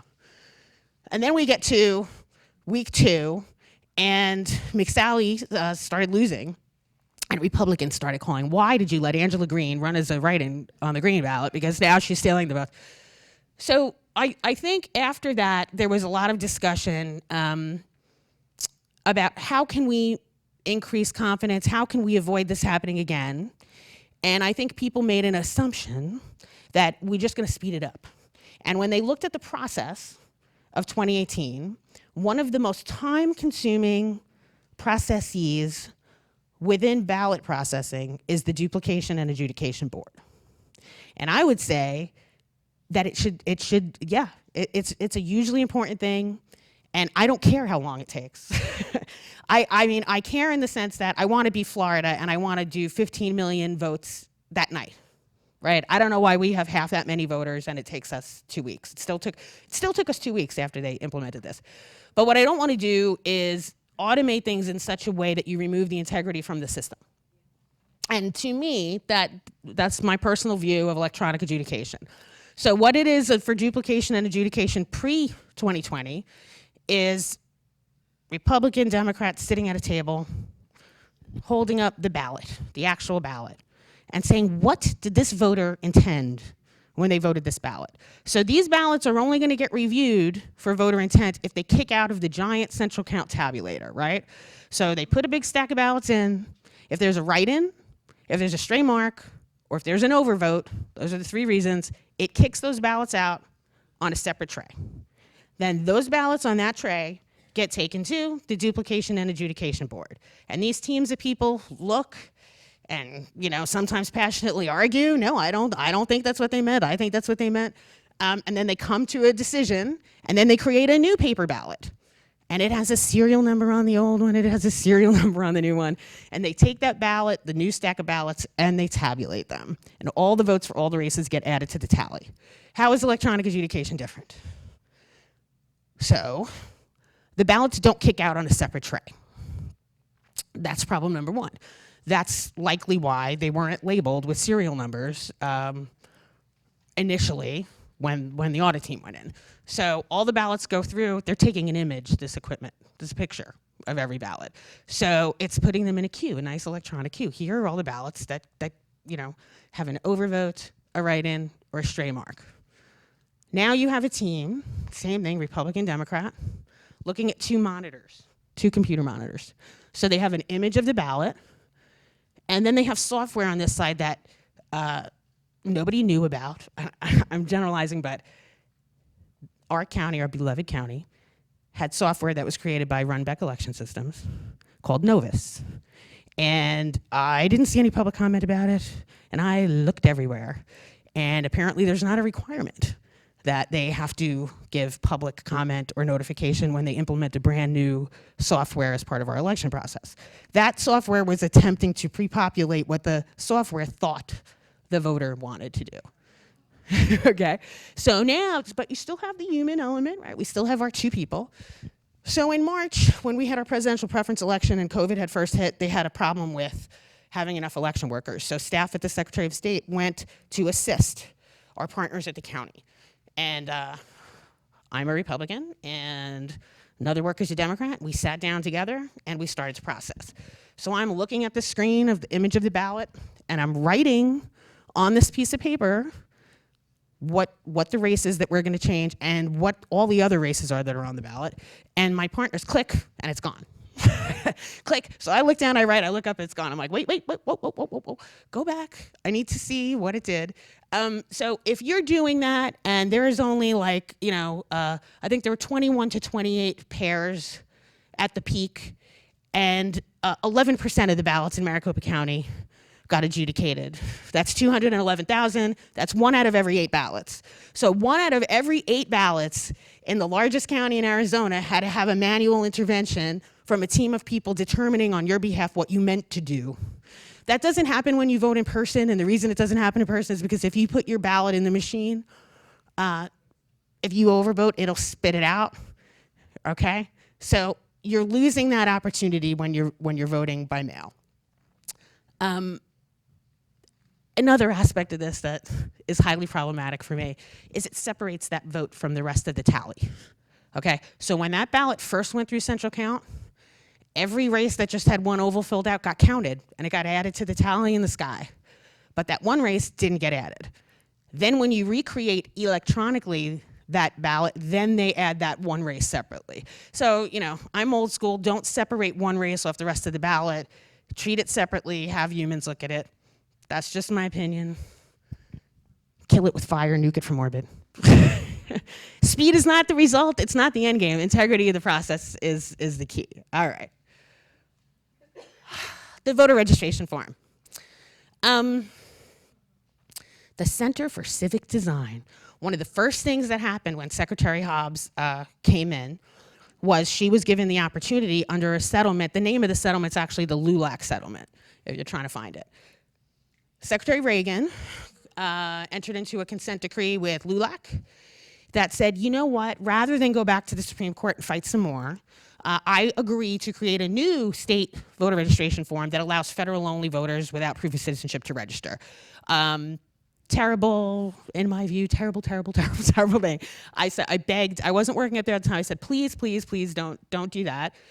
We had won at the Supreme Court the first time. Prop 200, thank you to everyone for Prop 200. You have to have proof of citizenship to vote, right? Very simple. Go to the Supreme Court. Supreme Court says, well, the federal form, and this is a picture of the National Mail Registration Form, which is created by the Elections Assistance Commission. The federal form doesn't require proof of citizenship. It just has that little box on the top. Yes, I'm a citizen. No, I'm not a citizen, right?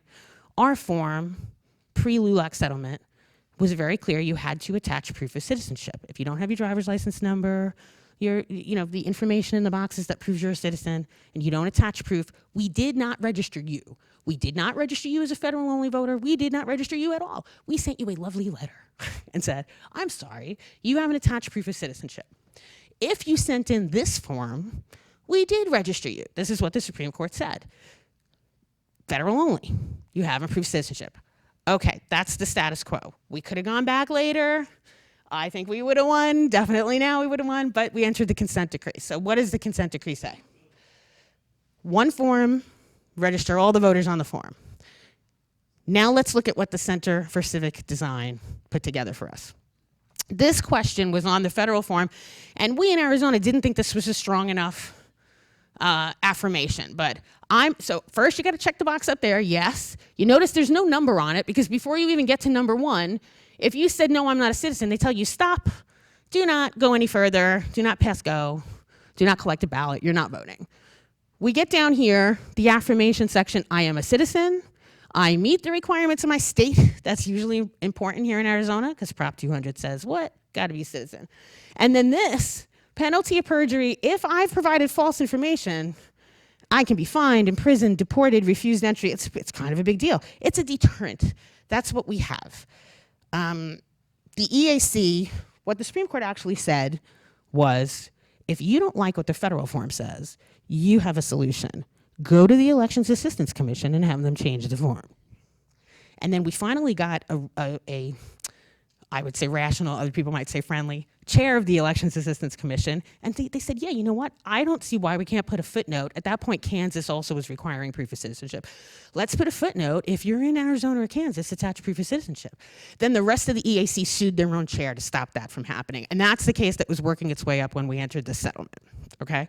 So it doesn't have anything special about what state you're in other than your age and certain dates, We thought that was too weak, right? So the first thing under the settlement, Bo Duell, who I worked for, who in full disclosure promoted me 3 times, because it's hard not to when you're nerdly and you'll work as many hours as I do. She was trained by who? Mark Elias, personally. She worked at Perkins Coie before she became our elections director. The first thing she got to do was to design the new form, because we lost that seat in 2018. So here's the new box. What they've done is they took that box from the top, they put it in the signature block. This is where everybody signs their voter registration form. Looking at this declaration, it says I'm a resident, I haven't been convicted of a felony, and I'm not adjudicated incapacitated. It doesn't say I am going to be convicted of a felony if I lie. It doesn't say that I'm a citizen. That's gone. That doesn't exist anymore. Because this is all in one box now, helpfully designed by Mark Zuckerberg's Center for Civic Design, what the procedures manual does right now is if you sign this and you leave that box blank and they can't find your proof of citizenship, they will register you as a federal-only voter. So we've lost the only deterrent we had, and this is by virtue of a settlement that the legislature had no voice in. This is a result of private money coming in and influencing the decision making. And frankly, this is a result of us not being involved in the process, which I know we all are now, and that's super great, but we have to pay attention even when things are good, yeah, or we get here. They're designing a new form right now. We'll see. It's not required that the AG or the governor sign off on the form. It's not required by statute that the public get any input into the form. We're just not gonna know until it starts being used, and then we'll find out. All right. This is it. This is my last thing. This is, everybody loves Ben Franklin. Everybody loves this quote. And everybody knows it deep in their heart. But this, what is always be citizening, right? Always be closing. Everything that we do, everything that we have, everything that was fought for, everything that brought us to this time and place, and God chose us to live for a time like this, is based on us being an educated and engaged citizenry. And that's why the education system is the way it is, right? We must participate in everything. I'm very grateful for the 5,000 people that signed up to be an observer. Things didn't turn out the way we wanted to, but everything that we know and all the legislation that is being changed is a result of the reports of what we saw. And I don't know how many seats we would have lost if we hadn't been there, but we'll just continue to fight on. And I consider it a blessing every day to be here. I love Arizona, I love this country, and frankly, I love you guys for being here. Thank you. God bless you.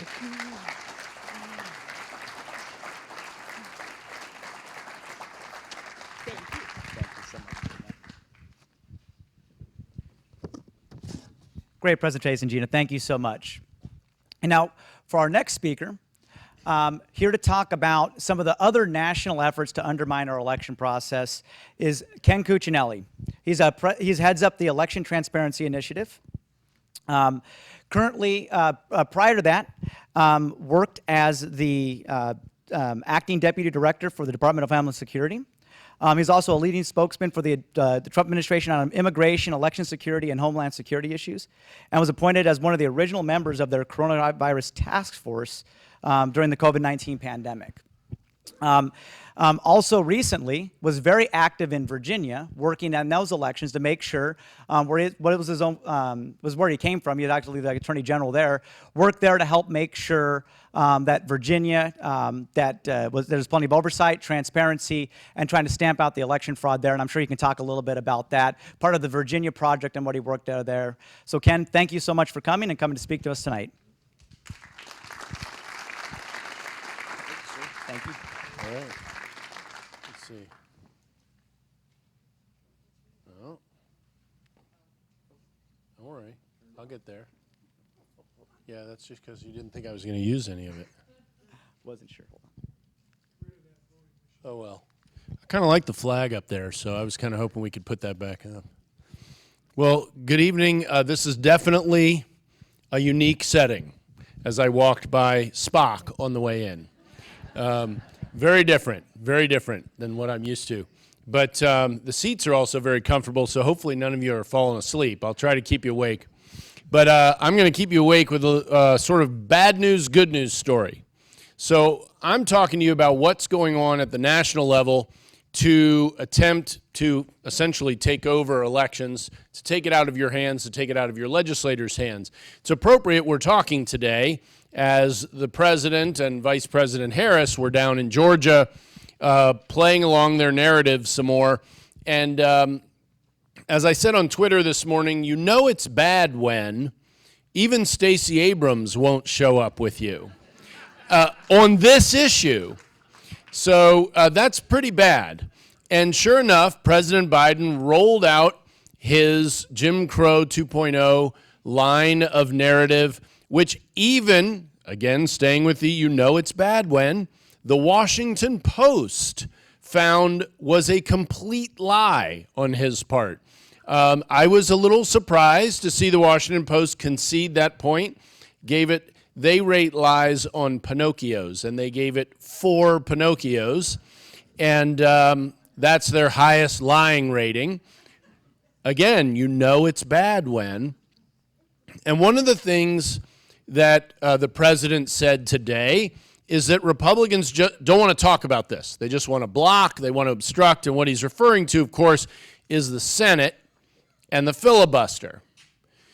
But the reality, think back over the last year of this raging election debate, especially about specifics of elections. Should we have it? Shouldn't we have it? Should we require voter ID? Should you have to provide the last 4 of your social security number to get a mail ballot, et cetera, one by one by one, the mechanical items. Have you ever heard anyone in the White House talk about any of those specifics? No. No. It's a classic liberal problem. Here we call it truth. They call it other things because they can't really call it truth. This goes along with the ad hominem attack for everything. They can't debate this. It's not the only issue they can't debate. They are not used to what they have seen in the last year. We've all seen the onslaught from the left, and by that I throw in the media, the Democrats, and all the rest of it. They're used to, including Republicans, cowering. Think back a few years to the bathroom bills. There weren't many, were there? The reason was the first legislature that went after this, North Carolina, was jumped, much like we saw happen in Georgia this year on election bills. But unlike this year, no one backed them up. They crumbled, it went away, and no one else tried it. No other legislatures tried it. They didn't try to fix the problem. Well, for those of you who paid any attention to the Virginia governor's race this year, you noticed that what went on in those bathrooms found its way into our governor's race. And what was it? It was exactly what we said it was. It was sexual assault. Repeatedly. Without telling parents and without protecting girls. This is a one-way street pretty much. Anybody who said teenage boys knows that they don't care. But the protection has to go the other way. Let's just state that truth. They won't face those truths. In the election space this year, I have never seen, in 20 years of being active at the state and federal level, I have never seen not just conservatives, but the entire right of center world stick together through anything near the kind of incoming fire we've seen this year on election reform and still be standing and still be marching forward. And that is where we are. And it is driving the other side crazier. And that's just a bonus, right? And we saw it again today in Georgia from the president and the vice president. And by her absence, Stacey Abrams. That was just hysterical. She was too busy to meet with the president. Okay. Ooh. I bet Senator Warnock was psyched about that. Probably doesn't bode well for him either. So what are they doing? What are they doing? They are trying to tear down the roadblocks in the way of their federal election takeover. And when I say federal election takeover, I mean we're talking about 800 plus pages, this is just H.R. 1, of every bad practice you saw anywhere in the country in 2020, mandated everywhere. And that's to say nothing of their attempts to regulate your speech, to publicly fund campaigns, because we all want to be giving money to AOC, right? Whew. Maybe if she primaries Chuck. Well, that's another matter. And in fact, it's not really another matter. I'm sure many of you have seen the Chuck Schumer quotes from 2017 and 2005 and all of his magnificent defenses of the filibuster over the years. Dun, da, da. It's like you can hear the martial music. You know, we'll turn into a banana republic, 2005. Why does he keep doing this? Why does he keep doing this? Because February of 2022 is the filing deadline for the New York Senate primary. And he is worried that AOC will file against him. And so he has become the most radical, foaming at the mouth left-winger of his life. And that is really saying something for Chuck Schumer. If you want to understand why you're seeing him behave the way he's behaving and lead that caucus the way he's leading them, people are talking in mystified terms. Why is he bringing this filibuster thing to a vote when he doesn't have the votes? And it's because it's all he can do to appease the left. He has to do everything. Normally, these leaders, and I use that as a title, not a description, for Schumer and our party too, they won't bring things to the floor when they're going to lose the vote. This is not normal behavior. Now you know why Chuck Schumer's doing some of the things Chuck Schumer's doing. And right now, here we are in Arizona, Kristen Sinema, for all the focus on Joe Manchin, Kristen Sinema hasn't moved anywhere on not carving out or getting rid of the filibuster. Hey, we'll take the good news where we can get it, right? Joe Manchin, on the other hand, is, oh, no, I'm rock solid. Oh, well, it's Tuesday. I feel like, any of you remember Stripes? We're in a movie theater, right? Well, you know, we're in Italy and it's Wednesday, so you got to make my bunk. If we were in Germany and it were Tuesday, I'd make your bunk. I mean, that's what you feel like you're hearing with Joe Manchin. Don't pay too close attention. He'll make you crazy. Grrr. And, but Kristen Sinema's been pretty straightforward. Mark Kelly, of course, has just been off the radar. He surfaced this week with some murmurings that maybe this isn't terribly comfortable for him, which is probably why he stayed off the radar. But you all here are at ground zero, and I would keep calling her office through next week, at least, and say, I want you to stay where you are on keeping this filibuster. I wouldn't get into any other politics, because they have 50 Democrats, including Joe Manchin and Kristen Sinema, who support their federal election takeover legislation. What they don't have is 50 Democrats who will get rid of the filibuster to do it.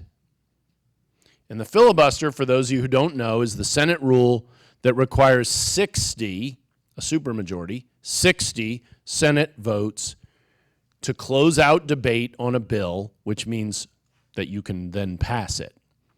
This doesn't apply to budgets, but it does apply to new laws like election laws. And for 230 years now, since the Constitution was ratified, and almost 1 month, we have had our states running elections. Doesn't mean the federal government hasn't done anything. I'm from Virginia. I was the last AG under the Voting Rights Act where pre-clearance was required. There are federal requirements. There's campaign finance. There's all those kinds of things. But states have run elections. The kind of detail you saw Gina walking through here, that she probably wakes up in the middle of the night babbling as well, but that's just Gina. But that kind of detail, that kind of control belongs with legislators. It doesn't, here in the state, it doesn't belong with bureaucrats in the Department of so-called Justice. And that's where they want to move it. The voting rights section is not about voting rights. It's about voting control. And that's what they want to drive all of this through if they can get rid of the filibuster. And unless they move Manchin, Sinema, Kelly, Feinstein, believe it or not, in California has said, gee, I don't know that we should get rid of this. Shaheen in New Hampshire, Tester in Montana. It is not just Sinema and Manchin that have problems with changing this filibuster. But you all live in one of the states where two of the senators at least care what you think. I don't think any of them will think you're going to vote for them necessarily, but it makes a whole lot more sense for an Arizona voter to call their office than for a Virginia voter to call their office. That doesn't do anything. The Election Transparency Initiative, we connect constituents of these senators who agree with us on these issues to the senators in person. We also do it at the state level with state representatives, and we're happy to help our allies advance reform legislation. You've already heard about so many subjects that your legislators can go to work on. There's years of work here. But that's the way to look at it. Everything won't be done this year. Everything won't be done next year. And we didn't get caught behind the technology curve you heard Gina describe without time going by and the opportunity to catch up. But our side hasn't been paying as close attention to this process that the left has been funding and paying attention to for over 15 years. Over 15 years. Kristen's presentation went back to Colorado in 2004, and they didn't just wake up in 2004 and say, let's do this. They have been paying attention to this process for a much longer time than we have. Well, what do we do in the meantime? Well, in Virginia this year, with a Democrat set of rules, because the Democrats took over Virginia completely in 2019 when they got the Virginia State Senate, already had the governorship in the House, made over 60 Mark Elias election changes, and we just won. In a relatively close race, 2.5 points. How did that happen? Well, one of the ways that happened on the election integrity front is thousands of Virginians over the course of the last year stepped forward, trained themselves, created new organizations, tapped into already existing organizations in Virginia. For us, we have the Virginia Institute for Public Policy, for instance, and they started organizing trainings around the state to become not campaign workers, not just poll watchers, but election officials, to go inside and run the election. The Democrats have outnumbered us in this stuff. This is process participation. They do more of it than we do. And on the right, this is a citizenship duty. We need to start assuming it. And in Virginia, in our target localities, with a 45-day early voting, which is new for us and a ridiculous burden, we covered about 90% of those time slots in the targeted areas where we're most concerned with potential for shenanigans. You heard Gina reference the fact that people behave better when you're watching. I can tell you as a former attorney general, higher penalties don't change behavior. Likelihood of getting caught changes behavior. If any of you have had a 2-year-old, you might have had some experience with this. I've had 7 of them, not counting grandchildren. So grandchildren do whatever they want. So, hey, no rule of law there. I'm freely admit it. But, that works. And it worked in Virginia. We won with a Democrat set of rules. I do election discussions all over the country, and I get a lot of people on our side who essentially start screaming at me about 2020 because they're upset that I refuse to surrender. They insist that I surrender, that I give up, that I declare it hopeless. You know what? That's why the U.S. Senate isn't 52-48 Republican today. Jason can run through the numbers better than I can. It is a statistical fact that far more than the margin of loss of both of those Senate seats on January 5th, not 6th, 5th, 2021, were lost because enough people who would vote for Perdue and Loeffler stayed home because they were convinced their vote would not count. They were wrong. And we have been paying for that for a year as a country. We're going to pay for it for another year. It's a very dangerous position to be in with somebody like a Nancy Pelosi majority in the House and a guy who just signs whatever's on his desk in the White House. He's not even good with the teleprompters. My favorite is when he goes and now pause for applause. Oh, wait, I wasn't supposed to say that part. Whoops. So at the federal level, we're literally in the last week or two, I think, of playing meaningful defense. We have to get through Chuck Schumer, maybe through this weekend's efforts to undo the filibuster. If Arizona holds, America's going to hold on that. That's a reality. So,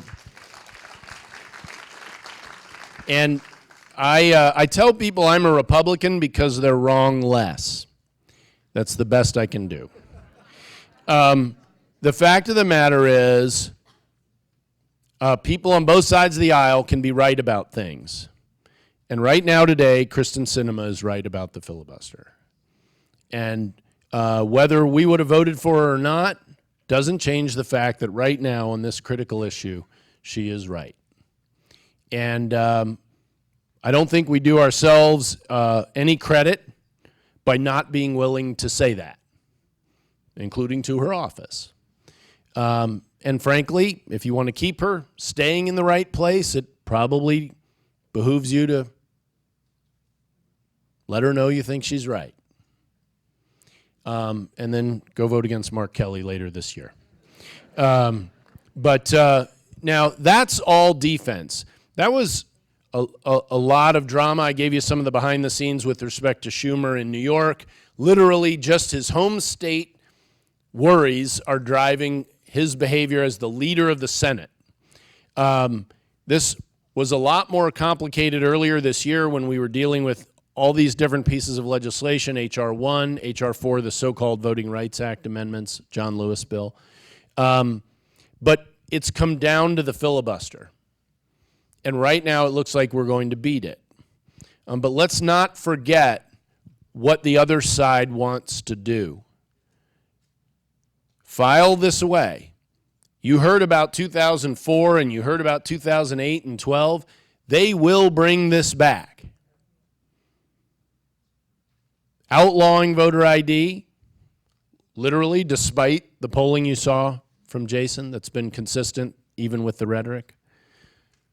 Mandating that states register to vote non-citizens including illegal aliens, and then decriminalizing them voting in elections. That's in H.R. 1. So if you think the border crisis is a standalone problem, no, it's part of a bigger plan. That is not a conspiracy theory. That is,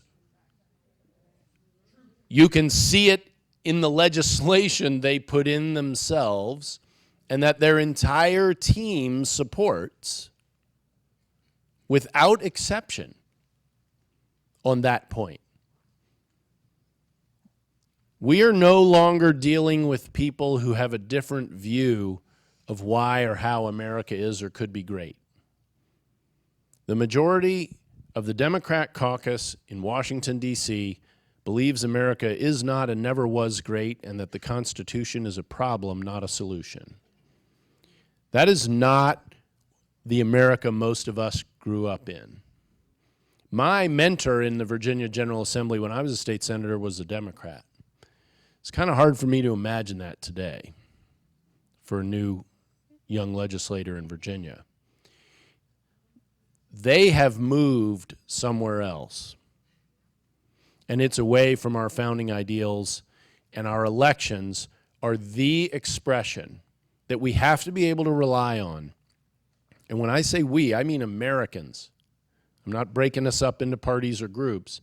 That Americans have to be able to rely on. The reason the group that I lead is called the Election Transparency Initiative is because we believe transparency is critical to confidence in the outcome. When you hear individual instances, again, Gina's description of the electronic adjudication, and kill it with fire, I love that phrase. Of course, while she has a nuke it quote up here on the screen, talk about wiping confidence out of your system. And how does that happen? It's by eliminating the transparency and accountability. We should be able to watch every step of the way, all the way through. We're succeeding in defending against the Washington takeover. The opportunity is there, and I'm confident you'll get some things done here in Arizona this year. I would point back to Bush v. Gore in 2000, when Florida was humiliated with how incompetently their election was run. We all remember the hanging chads and people deciding one way in one part of the state and another way in another part of the state. So what did Florida do? They spent years legislating their system to improvement. They had election reform laws every single year for years to fix that slop. They also fired some people they needed to fire. Addition by subtraction. And we need to not overlook simple quality in the execution of these positions and the oversight of these positions. And Florida, that was part of how they fixed their system. Fast forward to 2020. Terrible year across the country. States breaking their own laws. The largest swing state in the country, Florida, was done counting cleanly with no complaints on election night. I am not suggesting it's critical to finish on election night. What I'm pointing out is, as large as that system is, they had already taken steps to improve the efficiency and transparency of their system so they could go that fast without complaints from either side. And transparently enough that both sides had confidence in that outcome. That kind of value, that sort of aspirational goal for every state is appropriate. Arizona is going to do things differently than Florida does them. You're going to do them differently than Virginia does them.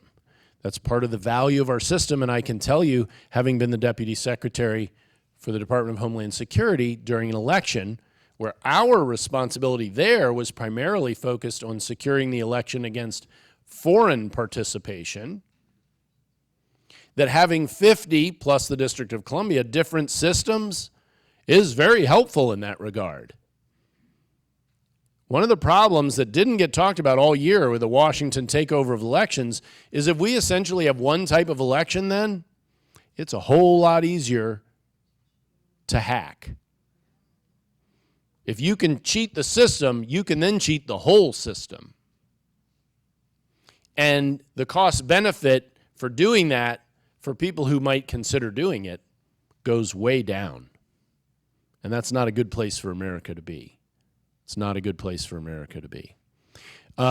So I believe we're within a few days of defeating the Washington attempt to take over our elections, which is then going to clear the field, at least for a few years, to you all here to keep doing improvements in Arizona, just like you've heard about in Georgia and you've heard about in Florida and Texas and Iowa, Kentucky, where a Democrat governor was signing a full package of reform bills.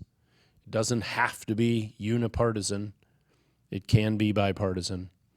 And if you went through more things than just voter ID with ordinary Americans, ordinary Arizonans, you would find, regardless of their partisanship, the color of their skin, how old they are, we overwhelmingly agree as Americans what constitutes a well-run election.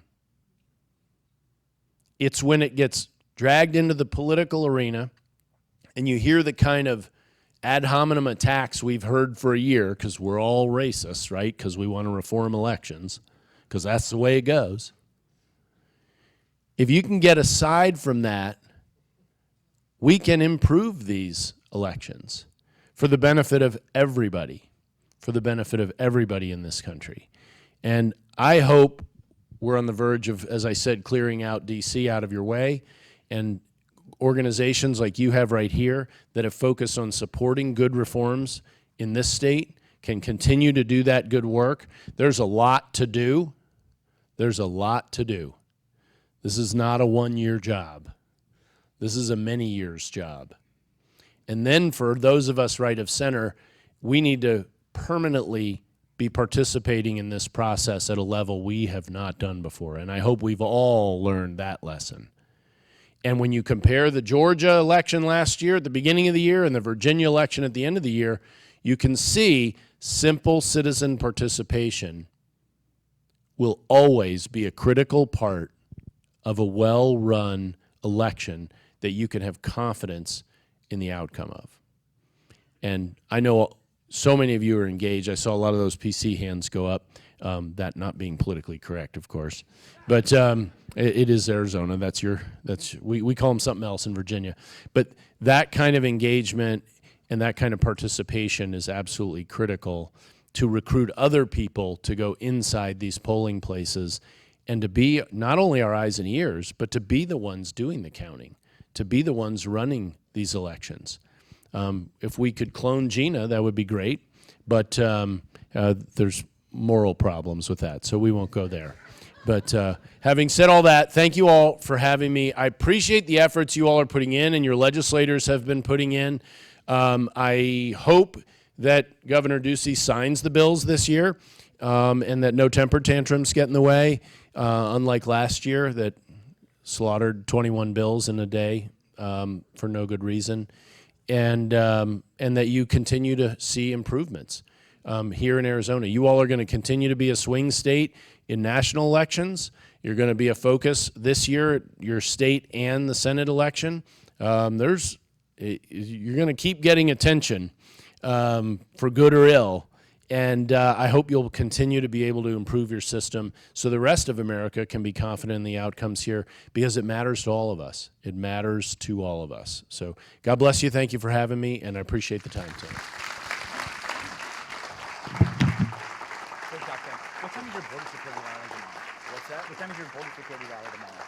It's not a rally. It's a press conference with the legislators. 12:30. Thank you so much, Ken. And now to close the loop on all of this, because you've heard a lot of presentations. A lot of it has been, exposing a lot of problems. Frankly, a lot of negativity. I talked about this in the beginning, talking about wanting to be optimistic, but also that we want to make sure that we're looking to provide solutions to a lot of these issues that have been addressed and talked about. And that's something that the club and our coalition partners have been working on. And with our final presentation, we're going to talk about some of the proposals that we have for this next legislative session to address many of these issues, and that with our next speaker to do that. And that is our Deputy Director of Policy, Greg Blackie, who, along with Amy Yentes, who works for the club, has spent countless hours working on all of this, all of these programs to make sure that we're going forward and we're going to have a robust agenda for this legislative session to improve election integrity here in Arizona. So with that, Greg, come on up and talk about our agenda for 2022. Thank you, Scott, and thanks to all of our speakers, Kristen, Jason, Gina, and Ken. They've all been really, really great partners when it comes to election integrity, great resources, just really good coalition partners. And as Scott said, we kind of wanted to start off. I'm kind of looking out. It's almost 9 o'clock on a Tuesday, and this place is almost still full. So you guys are giving me hope, so I want to give you guys some hope as well. And I want to start by looking back on some of our victories in 2021, because I think it's easy to forget about what we've actually accomplished, and it's been a lot.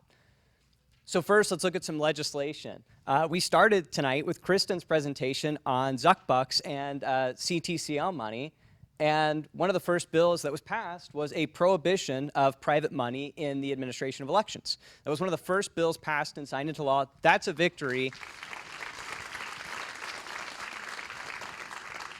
And the credit goes to everybody in this room, people who signed in on RTS, who sent thousands of emails to lawmakers and to Governor Ducey to make sure we got this as law.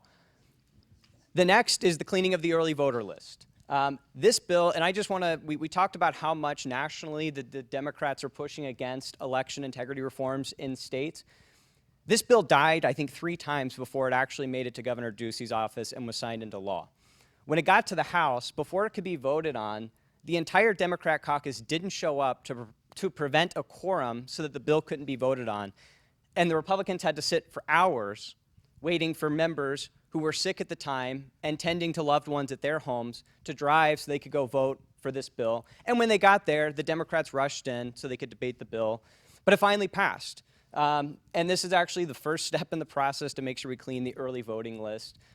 Every 4 years, if you don't vote in an election, in any election, you get sent a notice. If you don't respond, you get kicked off the early voter list. It's simple as that. But this was the bill that the national media focused on as the end of the world and the Jim Crow 2.0 of Arizona. And then the last on this slide is, and this actually relates to something that that counties tried to do and that some people wanted, was to allow us to count early ballots that didn't have signatures by 7 p.m. on election day. And this bill cleaned that up. It was passed and signed into law. So now it seems like common sense. If you don't sign your envelope by 7 p.m. on election day, your ballot doesn't get counted. One of the last is the banning of mass mailing of unsolicited ballots. And so this actually comes up in 2020. The Maricopa County Recorder, Adrian Fontes at the time, wanted to send out mail-in ballots to every single voter in Maricopa County, which is against the law. But just to make sure that no one thinks they can get away with it, a bill was passed and signed into law to ban that practice. Next, altering election deadlines. I think we heard about some sue and settle efforts to alter election deadlines. It was tried here in Arizona as well. And so this bill makes it very clear that you cannot alter election deadlines without legislation. And if you do, I think it's a Class 5 felony for trying to change those. And then cleaning voter rolls. This one should have been so simple. And luckily it was. Dead people shouldn't be voting, and they shouldn't be on our voter rolls. And so this one changed one word from a may to a shall, that said county recorders may check these databases to see who is dead and on the voter rolls, to they shall check these monthly. Next, the audit. So I think everybody should give themselves credit here for pushing for this. Georgia couldn't do it. Pennsylvania couldn't do it. We had an unprecedented audit of our election system, and that produced findings and recommendations that lawmakers will use as they go into this session to craft legislation. So just to highlight some of the things that were found, there were a few thousand in-person voters who potentially moved prior to the registration deadline, yet somehow they came back and were able to vote. There were, I think, 23,000 mail-in voters who potentially moved prior to the ballots even being sent. There were ballot affidavits that didn't have signatures, potential data that was deleted, and lastly, voters, I think 5,000 voters that potentially voted in multiple counties per their findings. Each one of these had recommendations for lawmakers that hopefully, will be following this session. Another big victory is the Election Procedures Manual. This is a manual that every 2 years,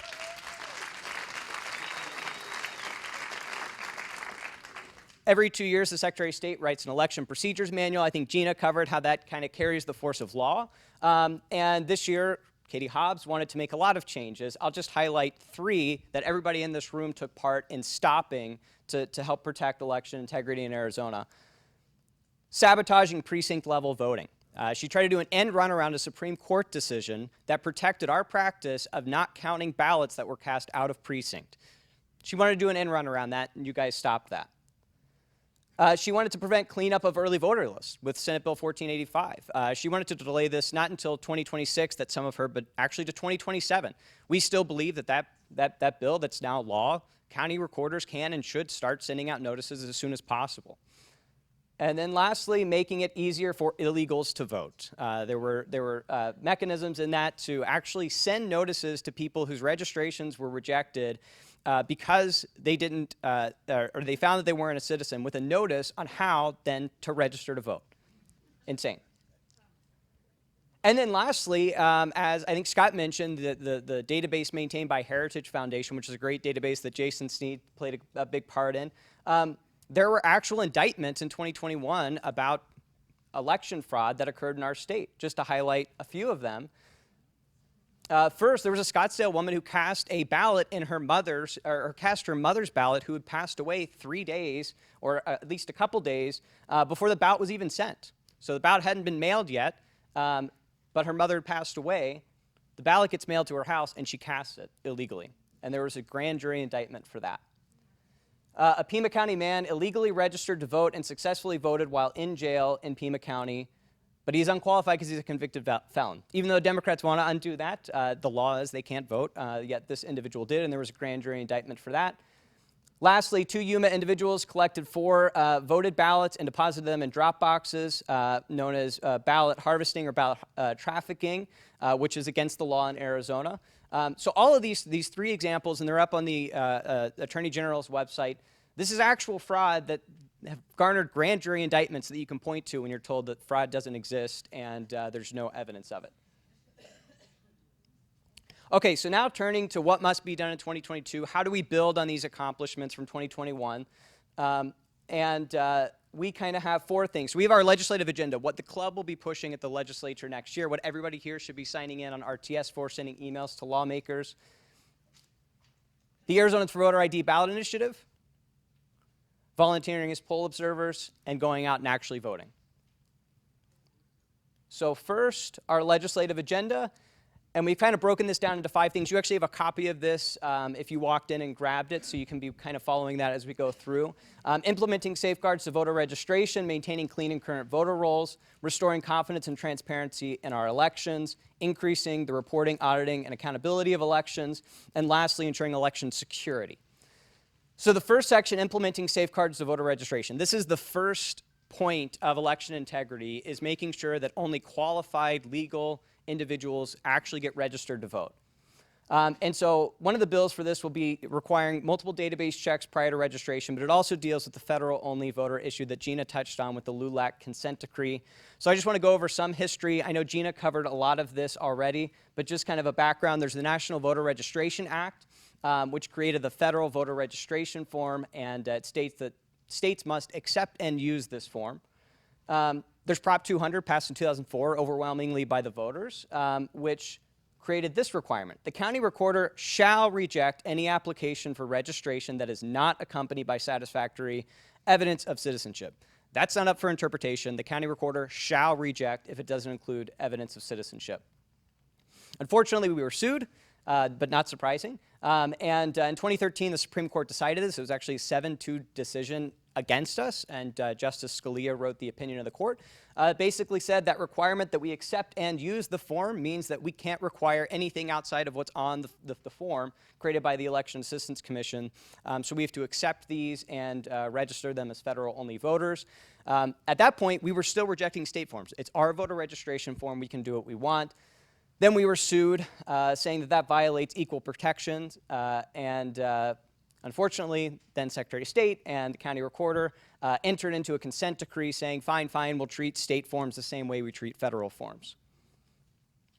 So just to go over, I'm not going to read through all these, but kind of the constitutional provisions at play is Article 1, Section 2, which makes quite clear that states determine what the voter qualifications are in elections. Article 2, Section 1, about states having plenary power over the manner of appointing presidential electors.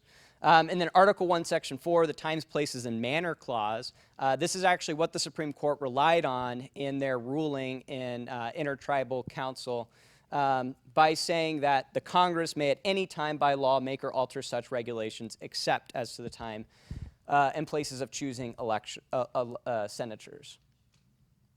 So just some quotes from that case. The first, just to look at, even Scalia, even though he decided against us, he stated, since the power to establish voting requirements, which we have as a state, is of little value without the power to enforce those requirements, Arizona is correct that it would raise serious constitutional doubts if a federal statute precluded a state from obtaining the information necessary to enforce its voter qualifications. Then there's Clarence Thomas, who dissented, of course. Some good quotes here I'm going to skip by. And then also just interesting here, at the time of ratification of the Constitution, during one of the debates, and this is what Thomas quoted in his dissent, clearly understanding that the power over the manner of elections does not include who shall vote, because states determine that. Okay, so what are we going to do about it? Oh, first, I want you to look at two numbers. A lot of people in this room probably recognize this one, 10,457. But you might not recognize that one. The one on the left, obviously, is the statewide margin from the last election. But the one on the right is the number of individuals who voted in that election who hadn't provided proof of citizenship, i.e. likely illegal immigrants who voted in our election. What's even more alarming is that was in 2020, just 2 years prior, a 2-year time span, it was only 1,600. So we had a 10-fold increase in the course of 2 years. And what happened in between those years? The 2017 consent decree saying that we treat the state form the same as the federal form. Okay, so the solution is kind of broken down into 5 parts. First, let's go back to rejecting applications for registration on our own forms that don't include proof of citizenship. Reject them outright. It's a requirement, it's the law, let's go back to that. The second aspect deals with the federal form. And this is where the databases come into play. The Supreme Court said, look, if you have evidence that the person is not a citizen, you're free to reject that application. So let's check every database under the sun to make sure that we can verify their citizenship status. So what we do is we check every database, and there are 3 possible outcomes. If we find that they're a citizen, well, then we register them to vote. They're a citizen. But if we find that they're not a citizen, well, then we reject that application, and we notify the Attorney General and County Attorney because they've tried to register to vote and they said they're a U.S. citizen when they're not.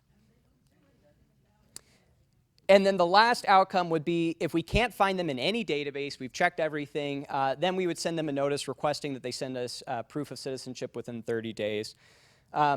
Here are kind of the 2 big provisions of this bill. Let's make proof of citizenship a requirement to vote in presidential elections. So that you might be registered, but you won't be able to vote. And that 10,457 margin would go down to 0. And then the last, make proof of citizenship a requirement to vote by mail. Vote by mail is not a right. Okay, so that covers safeguards to voter registration. But the next most important thing, once we make sure that only qualified individuals are registered to vote, we need to make sure that we keep our rolls clean and current. So that comes into maintaining clean and current voter rolls. The first thing we're going to do is a comprehensive check of as many databases as possible regularly every month to make sure that our voter rolls are clean and current. So the first aspect of this Again, so they shall check multiple databases monthly to ensure they stay clean and current. These are databases like the MVD database. People are more likely to update their driver's license when they move out of state or out of county than they are their voter registration. And all 50 states are in a driver's license compact. And so other states notify us when somebody gets a driver's license in that state. So let's cancel the voter registration when we get that notice. Jury records. When people go and get called to jury duty, they fill out a jury questionnaire. And oftentimes, not often, but sometimes they will fill out that they're not a resident or they're not a citizen, therefore they don't qualify for jury duty. Well, let's require that the courts send those jury records to the Secretary of State and counties so that we can cancel voter registrations when the voter's telling us they're not a citizen or not a resident. Check the Social Security Administration database for citizenship status, and this is also a good check for whether or not a voter has passed away. And then the SAVE database. This is used for the verification of citizenship for entitlements, and it should be used as well for voter roll maintenance. And then the other bill would end double voter registration. This was actually a bill that was run last year and didn't make it through, and we want to push it again to ensure that individuals are not registered to vote in multiple counties. So when a county recorder knows that that individual has registered to vote in another county, give them reason or give them the authority to cancel that voter registration. Next, restoring confidence and transparency in our elections. So the first, this idea actually almost got debated this week in a committee, and it's been introduced by a couple of members, but public access of ballot images. These ballots, they're anonymous, they get scanned and an image is created. Let's go ahead and require that those are uploaded and any member of the state can access them, anybody at all. You can run your own audit if you want. And then in-person tabulation of mail-in ballots requiring ID. So this is kind of a hybrid way of voting. So you would get your ballot by mail if you want to, but instead of mailing it in, you would go to the polls. And by the way, 740,000 people in Maricopa County voted this way in the last election. So you go to the polls, you would show photo ID to show who you are, you would show the poll worker your envelope to show that it's actually your ballot, and if everything checks out, then you proceed to a tabulation machine, you take it out of the envelope and you tabulate it right then and there. No more waiting 2 weeks for signature verification. More people are showing photo ID, and this just increases transparency and accessibility. So it's actually an example of a reform where we can increase access and security in the elections. More people showing photo ID, less reliance on signature verification, and quicker results from those. Also, that goes to Gina's point of adjudication of ballots. That's not an issue if you go to the polls on election day and tabulate your mail-in ballot right then and there. Increasing the reporting, auditing, and accountability. And so it's great to pass laws, but if our counties aren't complying with those, then those laws are meaningless. And so we want to make sure that the Auditor General is going in annually and auditing the compliance of counties with these new requirements that we're passing to make sure they're actually going in and canceling registrations and doing voter roll maintenance. Then ensuring election and security. We think we should implement the audit recommendations. So there are many recommendations about proper chain of custody for ballots and election equipment, having unique credentials for logging into election software, and ensuring that no tabulation machine is connected to the internet. Next, so the next action item would be the Arizonans for Voter ID ballot initiative. Hopefully everybody in this room has heard of this by now, but if not, it's a ballot initiative to make sure no matter when, where, how you vote, identification will be required. But it actually does 4 big things. It improves existing in-person voter ID requirements. Believe it or not, there's a big loophole in in-person photo or voter ID requirements, allowing people to use just a utility bill and some mail to suffice instead of photo ID. The issue is that this is voter protected, and so legislators, their hands are tied in addressing that. So we kind of have to go to the ballot to get rid of this loophole and make sure everybody is showing valid ID before they vote. The next is establishing voter ID for mail-in ballot. No more just one signature, and we're relying that that signature is being properly verified. I don't know how anybody confirms your identity just from one signature, but this would ensure objective measures. So you'd write your date of birth, and then you have your choice, your driver's license number, social security number, or your non-operating state ID if you don't have a driver's license. And so these are objective things that the county can verify instead of just a subjective measure like a signature. It deters ballot trafficking. If you think about it, people might be willing to sign an envelope and let you take their ballot. They're probably a lot less likely to give you their social security number and then let you take their ballot to turn in. And then lastly, it provides a free voter ID option. Not if we get sued over this initiative, but when. It's important. It's important to show that they're going to come after this, saying it's a poll tax if you don't have an ID. So we make sure that anybody can get a free ID, which would still be a non-operating state ID. So they still have to provide the DMV everything you would need to. We would just waive the fee. The next thing that we need to do is volunteer as poll observers. And Ken gave a great explanation of the impact that made in Virginia, as well as Gina on the importance of that. And then last, we need to vote. None of this matters if we don't actually show up and vote in 2022 and ongoing in elections. So I want to thank everybody for coming out tonight. That concludes our agenda for this session in 2022. And I'll turn it back over to Scott.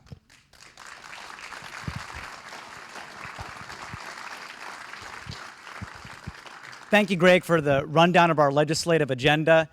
You will see a lot of this legislation, along with other bills as well, too, getting introduced over the next couple of weeks, which ties us into my last plea to everyone here, is action. How do we make a lot of this into action over the next few months? And it's going to be a couple different things. One, you're going to start seeing Darla bugging you incessantly, and also us giving updates on all the different bills that are happening at the legislature, both on election integrity and a lot of other different issues. If you're already signed up for RTS with the club, great, to be able to sign in on bills and weigh in. If not, reach out to us either through info@azfree.org or come to us after this event to get signed up for RTS to make sure that we have as many people as possible. One of the things the left was great about for years is beating us at the legislature. You have hundreds of people signing in for signing in for positions by Democrats, opposing great legislation, supporting crappy legislation. And in the last year, we have caught up to them. We're actually matching them in the intensity and making sure. Now this year, we want to beat them. We want to beat them soundly in the number of people signing in on these bills and making your voices heard. So you're going to see lots of calls to action from us. We're going to be doing weekly Zoom calls. We welcome everybody to join us on those. And then finally, with our ballot initiative, Arizonans for Voter ID, that we're working on, there's people today dropping off petitions that they have collected signatures. Thank you so much for doing that. Great work, everybody. We need to keep that up. So there are petitions here. If you're interested in helping us collect signatures and meet the requirements to qualify our Citizens Initiative, you can talk to Rhonda in the back, and also Luann's here. And also, if you haven't signed the initiative, please sign and get this qualified for the ballot. So again, thank you so much for everybody coming out tonight, hearing our presentation, and thank you for joining us in this fight. Appreciate it.